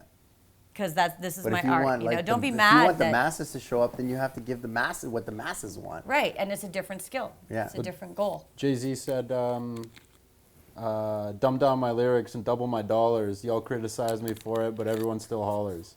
Mm-hmm. So he says, he's like, truthfully, I want to rap like Talib Kweli, but it doesn't pay the bills. But yeah, Yeah, and he would rather make money. he knows that about himself, which He is knows like so that about dope. I love himself. that. Yeah. Yeah. But that's the thing. I still think you can still be authentic and adaptable. Yeah. That's the thing. He did a great job at that. I admire him for that. Yeah, people are always like, oh, that's fake or this or whatever. Like, I have very different aspects of my personality. You got many hats, eh? Yeah, a lot of different hats. Which hat do we have right now, Kerry Koble? Well, this is like, this is me, like the base of my personality stays the same. Yeah. But if I go into like a club and I'm going to be dancing Different with like a Kerry hat to comes the out. back and, whatever, that's different than me walking into a boardroom. I mean, the essence of my personality is still the same, but it's going to be, people wouldn't recognize me in either arena. I relate to that. They're so different. Yeah, that's cool. I can appreciate. She does a really good job and with that's that. not me trying to be like Fake. fake in a boardroom. You're just It's over a- enhancing a specific It's part a of your different personality. aspect of my personality that's very real and And then there. you just enhance it at that time. And You I just enhance it do at that time, yeah. And then if I don't like put on a hat because I'm trying to look more hood. Yeah. It's like I like that look, and it makes me feel good in that environment when I'm there. Like it's part of my personality. Yeah. It's like me. I'm not allowed to play hockey anymore Why? because it's just I get overly aggressive, and I get overly aggressive that where I don't even like myself. Like I like playing hockey. I like right. playing hockey, but like something It brings out a something negative comes out aspect of your personality. When something comes out of me, there's something that comes out. The beast. And it comes out in such Steve Van Beast. short little snippets that I'm just like, whoa, what the hell was that? Like where I can't control it, and then I have to pull it back, and I was just like, whoa. You know? That's really amazing of you to recognize that, because we all have darkness. Yeah. Everybody, we all have darkness in us. And that's the thing with like video games and this, like, or whatever, but things can bring that out. And it can overtake you. That's wild. Do you think we gravitate to things that bring that out of us because we like doing it? That's a big question. That is a big question, hey? That's a big question. I think people, most of us, me included, and I'm aware of it, but I'm nowhere have accomplished it, but most people live in ego. We live in a very physical, ego-driven, validation-driven world. And so that brings out getting more money so you can have nicer clothes and nicer cars or more Instagram followers or whatever it is, because it's all of this external validation. And I find the things that bring out the darkness in people are usually for ego and external validation. Wild. Do you know? But the characteristics that make us better are usually the humble, quiet. No one sees it. No one sees it, but that's what makes the world a better place. Do you know? Anthony Robbins is the one that Why do people go after all these things? What does it come down to? What? Like what is like when people want money and then they get money and then they and then buy a they're not car, happy. What is it that they're looking for? Is it sex? Validation. It's a feeling. Yeah. It all comes down to a feeling. Yeah. Everything comes down to a feeling. The reason why people want money is because they get money, they can buy a certain thing to make them feel a certain way. So what happens is that, but once they have it and that feeling goes away, now they need another thing to chase that feeling. Yes. And they're using external things to create those feelings that are actually internal. Yes. So if you learn to basically create those emotions internally, you don't need the external things to make your internal happy. Yeah. And in fact, then the external loses control of your being. Yeah. Like it has zero control over you anymore. And if you don't need it, why is there a need to steal? Yeah. Why is there a need to hurt other people to gain what? Yeah. To exploit people to gain what? It's like the same thing we talked about last time. It's like, why would you even hate anyone else? Because the only person that feels that emotion is you. Yeah. Just like having negative thoughts towards somebody else rewires your brain negatively. Yes, which is absolutely. It makes which is me not upset. good. I'm just like, it does nothing to you. It messes my whole body. That's so funny. At Oxygen, we have a mantra of the week, and we say it at the end of our classes. And this week, it's I forgive so I can heal, because forgiveness has nothing to do with whether the person was right or wrong. It's for yourself. It's so you can let it go and you can heal, because you're the one holding on to the anger, which festers and causes disease and all kinds of other awful things in the body. There's a saying like that. It goes, I forgive you not because you deserve forgiveness, but because I deserve peace. Yeah, exactly. Yeah, that's crazy, man. Yeah. So I think when people are following the wrong thing and just unaware. There's so many distractions that are out there it's everywhere. Like I've started to once I've kind of just been fully aware of everything, you're just like, I can't even believe how much symbolism and how much distractions are everywhere. And it's like 10,000 images every hour or something. I read a study even that the we're dark bombarded symbolisms with. and even look at this. Like we have this up here, but this is pretty dark. Like it If doesn't I was have a kid, it'd be it kind of doesn't scary. have power.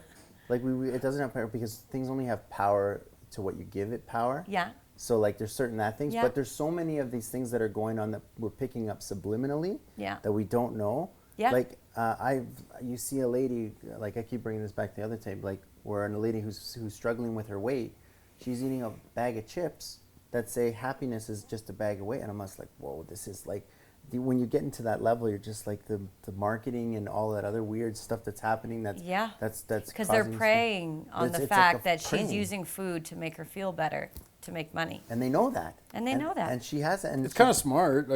It's wildly like, hey, you want to get some chips out? Let's she's unaware of it, is what I'm saying. I know it's wild. It's an unaware thing that basically that's where you like start to say, I'm like, where you start to see the darkness around. You're like, it's everywhere. Like it's all over the place. Well, if you can sell someone with their emotions, you pretty much have them like here. Like if you get them in an emotionally sort of state, you could pretty much do anything you want to them. I mean, purchasing usually is emotional. We watched that one thing when that one guy who's in the cult basically made that girl cry because he just made her feel like she didn't know what the hell was going on. Yeah, these people are like sociopaths though that do that to people. I'm like, whoa, he just made her cry, like because he physically, like he mentally attacked her, but she didn't catch on to it. Like from an outsider looking in, you're just like, he broke her down and then built her back up. He just Yoda ninja'd you, and I'm just like, and he just made you like, Yoda. Yeah, he basically made her completely broke her down. Like he was like, what did he ask her? He said, "Are you?" I don't know. He just kept. He's like, "Are you worthy? Are you worthy?" Like asking her about like, he was like, it was from an outsider. It seems like it's like a motivational thing, but to her, you can see in her brain she doesn't agree with what he said. So because him saying, "Are you worthy?" taking it to that level, and she doesn't believe it, she starts to cry because in her head she's going, no, I'm not, no, I'm not, no, I'm not. Yeah. And she starts breaking. I'm like, holy man, that guy just totally broke her. Maybe she needed that though. Yeah. Maybe she needed that, but like he did, and then he comes in and gives her a hug, and I'm just like, so now, but she was completely broken. I was just like, that was some wild ninja work there. Yeah, that was crazy. All right, Kerry Koble, do you have? So you read books, eh? You've read a few? I've read hundreds. Hundreds of books. Do you have five of them? Since I was 18, like, I was reading self-development, like, and I don't know why. I just... Gravitated towards it. I just gravitated to it. I don't know why. Do you have, like, 5 of them so our people can take a couple notes? I know this is, like, there's too many. What are 5 that changed you? Okay, Kerry Koble? all right. Outliers is like in my top 5. Serious? That's crazy. Think and Grow Rich. Sex at Dawn. What's that? That's a sexual biology book on why monogamy doesn't work in our society, and it changed my whole view on sexuality and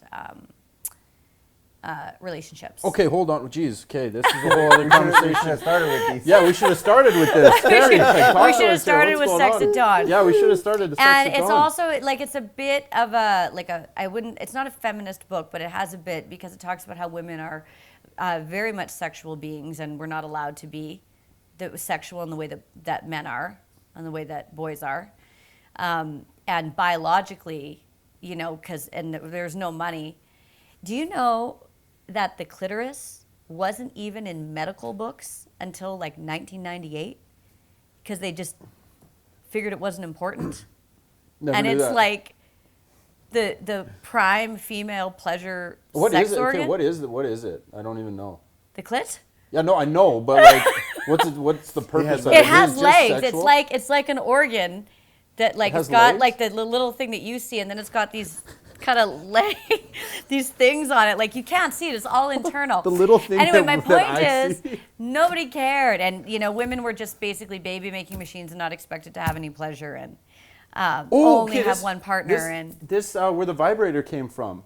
It was, I know this sounds totally crazy. Yeah. Okay, this is going to sound really weird. Yeah, no, let's go there. Okay, yeah, we're going to go there. Where nothing is safe. Where nothing is safe. Well, no. Okay, the clitoris is not safe. Yeah, the clitoris isn't safe. Holy shit. Okay, we'll end the episode after this. Well, after your top 5 books. I don't know the guy's name, and I kind of forget the time frame of this, but I read this a little while ago. And it was something to do with, it was between women and men, and the men were super happy, and the women weren't. For whatever reason, the women weren't crazy happy. And the reason being was because, and they were getting all like upset and mad and agitated and all like. Yeah, so they invented the vibrator, and doctors would administer the orgasms. Yeah, to the women, yeah. To the women, and the doctors would do that, and then they would help with frustration and anxiety and this, and they would go to the doctor. And the no, this is crazy. because women this is real, this is couldn't be fact. sexual beings with their husband. This is a fact. And then the doctor would, vibe one out for them, right?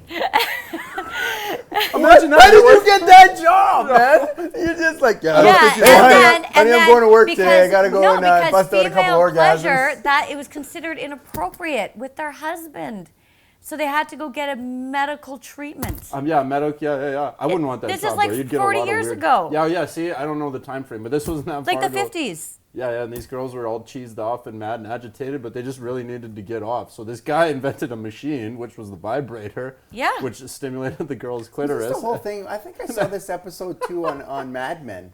Oh, I don't know. I don't watch Mad Men. I have Maybe. no I'm idea. sure it's been talked about. Imagine Anyway, being like a 45. but I Yeah. recommend everybody read Sex at Dawn. Men, Yeah. women, it's a lot about men and how men are like physically and back in the day are designed to have multiple partners too. So are women, but so are men. And men are basically at a point in our society where they have to choose family. Like if a man wants to have a family and kids, he has to give up sex with everybody else. Yeah, that's true. He can't have them both. Calls it one gino. Who says that? Yeah, I think yeah. that's, And same thing with women, right? Like, Yeah. Women, if they want to have a family and if they want to, then they have to give up the same thing. It doesn't make sense anyway. You make it sound like it's you're giving something up. I find that most people who basically are monogamous relationships because they love each other. Yeah, but love and sex are two different things.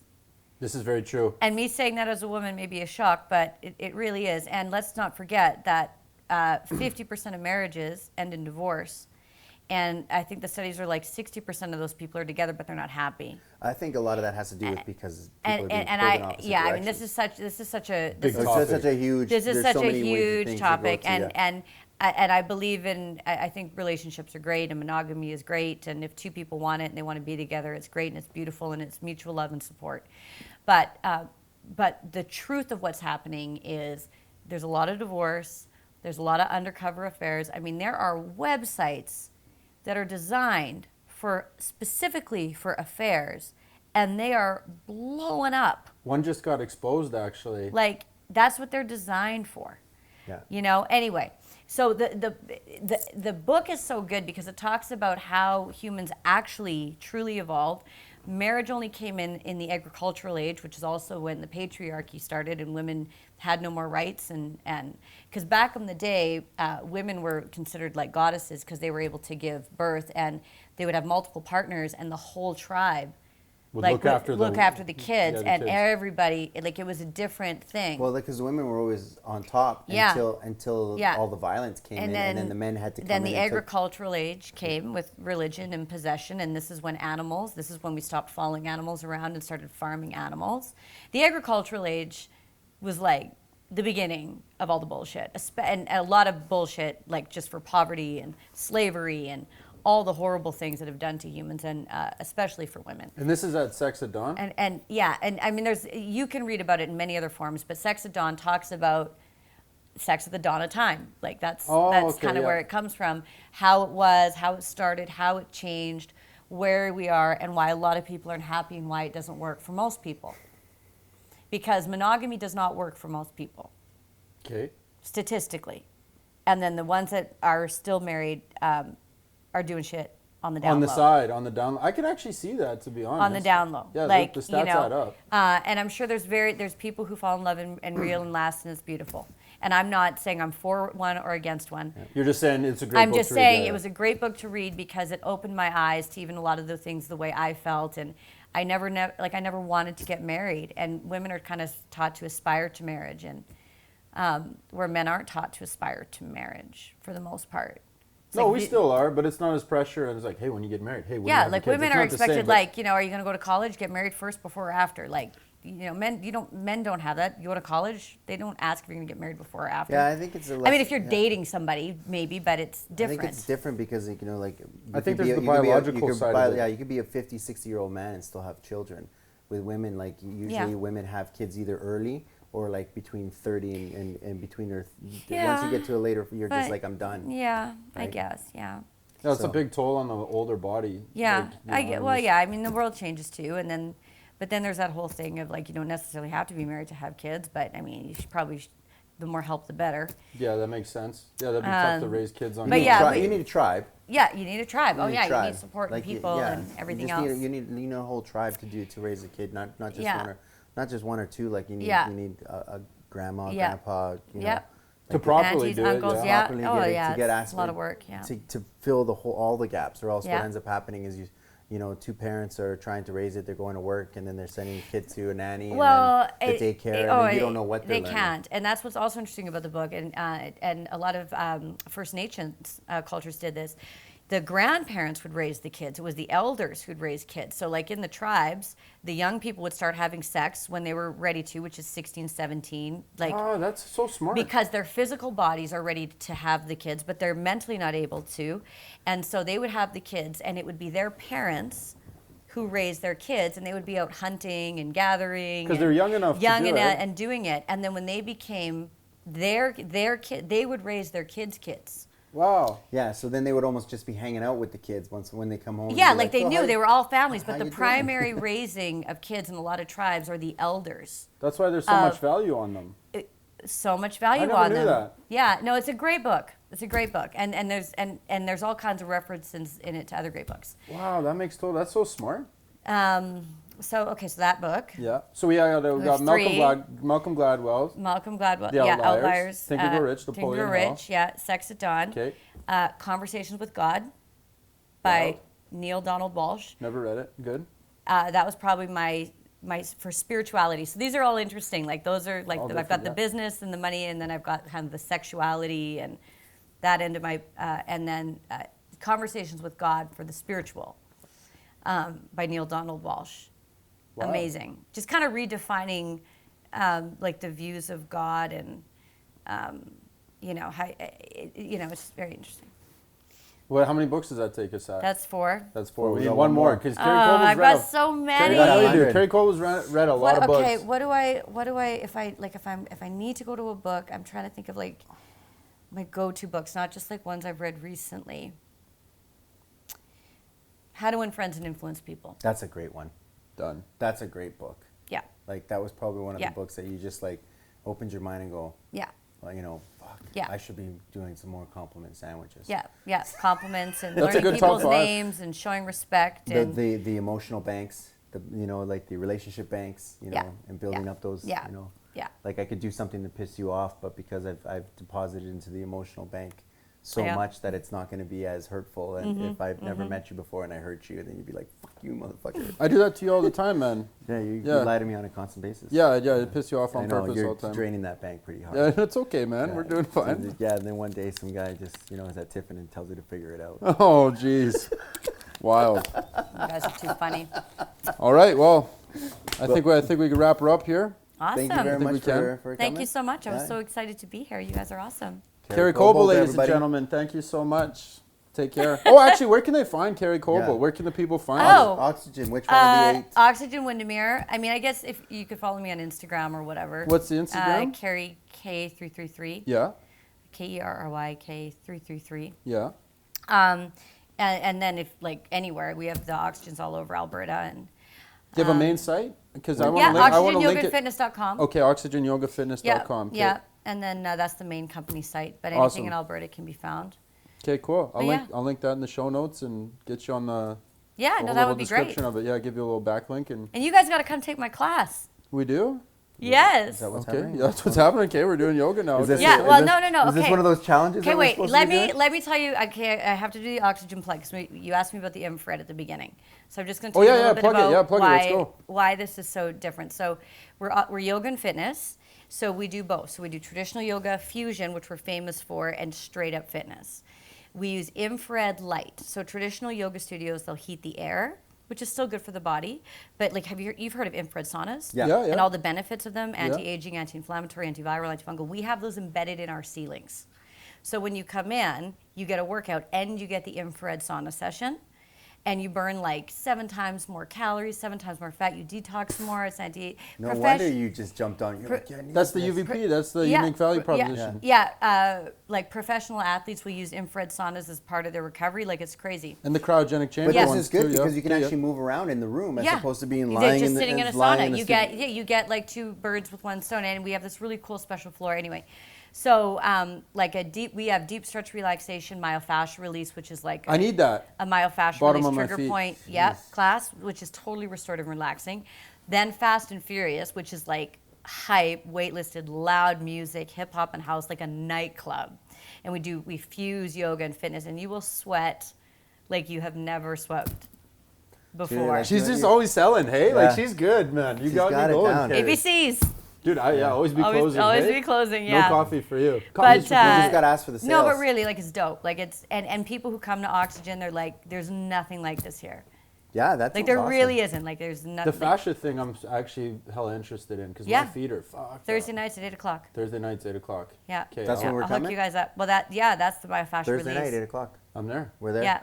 And Not this week, next week. What? Why? not this week, next Yeah. week. Next week, because we want to release the show at 8 o'clock this week, and then On next Thursday, week, okay. we want people to know that we're going. Okay, So fair enough. Once the Thursday after this is released. Okay, we'll talk. And then, you guys got to do Fast and Furious. We get a lot of guys there. A lot of guys. Fit guys. I'm down for the Beginner guys. guys. doing yoga. All Let's go. kinds of guys. But Yeah. they're surprised at how difficult our fitness classes are. The first time I ever went I to don't know yoga, if I like was that word confused. difficult. How effective. Yeah, I'd use the word effective. effective. Whatever works for your paradigm. that Here, word Stevie. difficult scares me a little bit. Yeah. Whatever you got to tell yourself. Yeah, whatever you got to tell yourself, Stevie. Jeez. All right. All right, thank you That was very Kerry much. Thank Koble, you. my friends. Thank you. See you guys later. Take care. See you next week. Peace. Peace.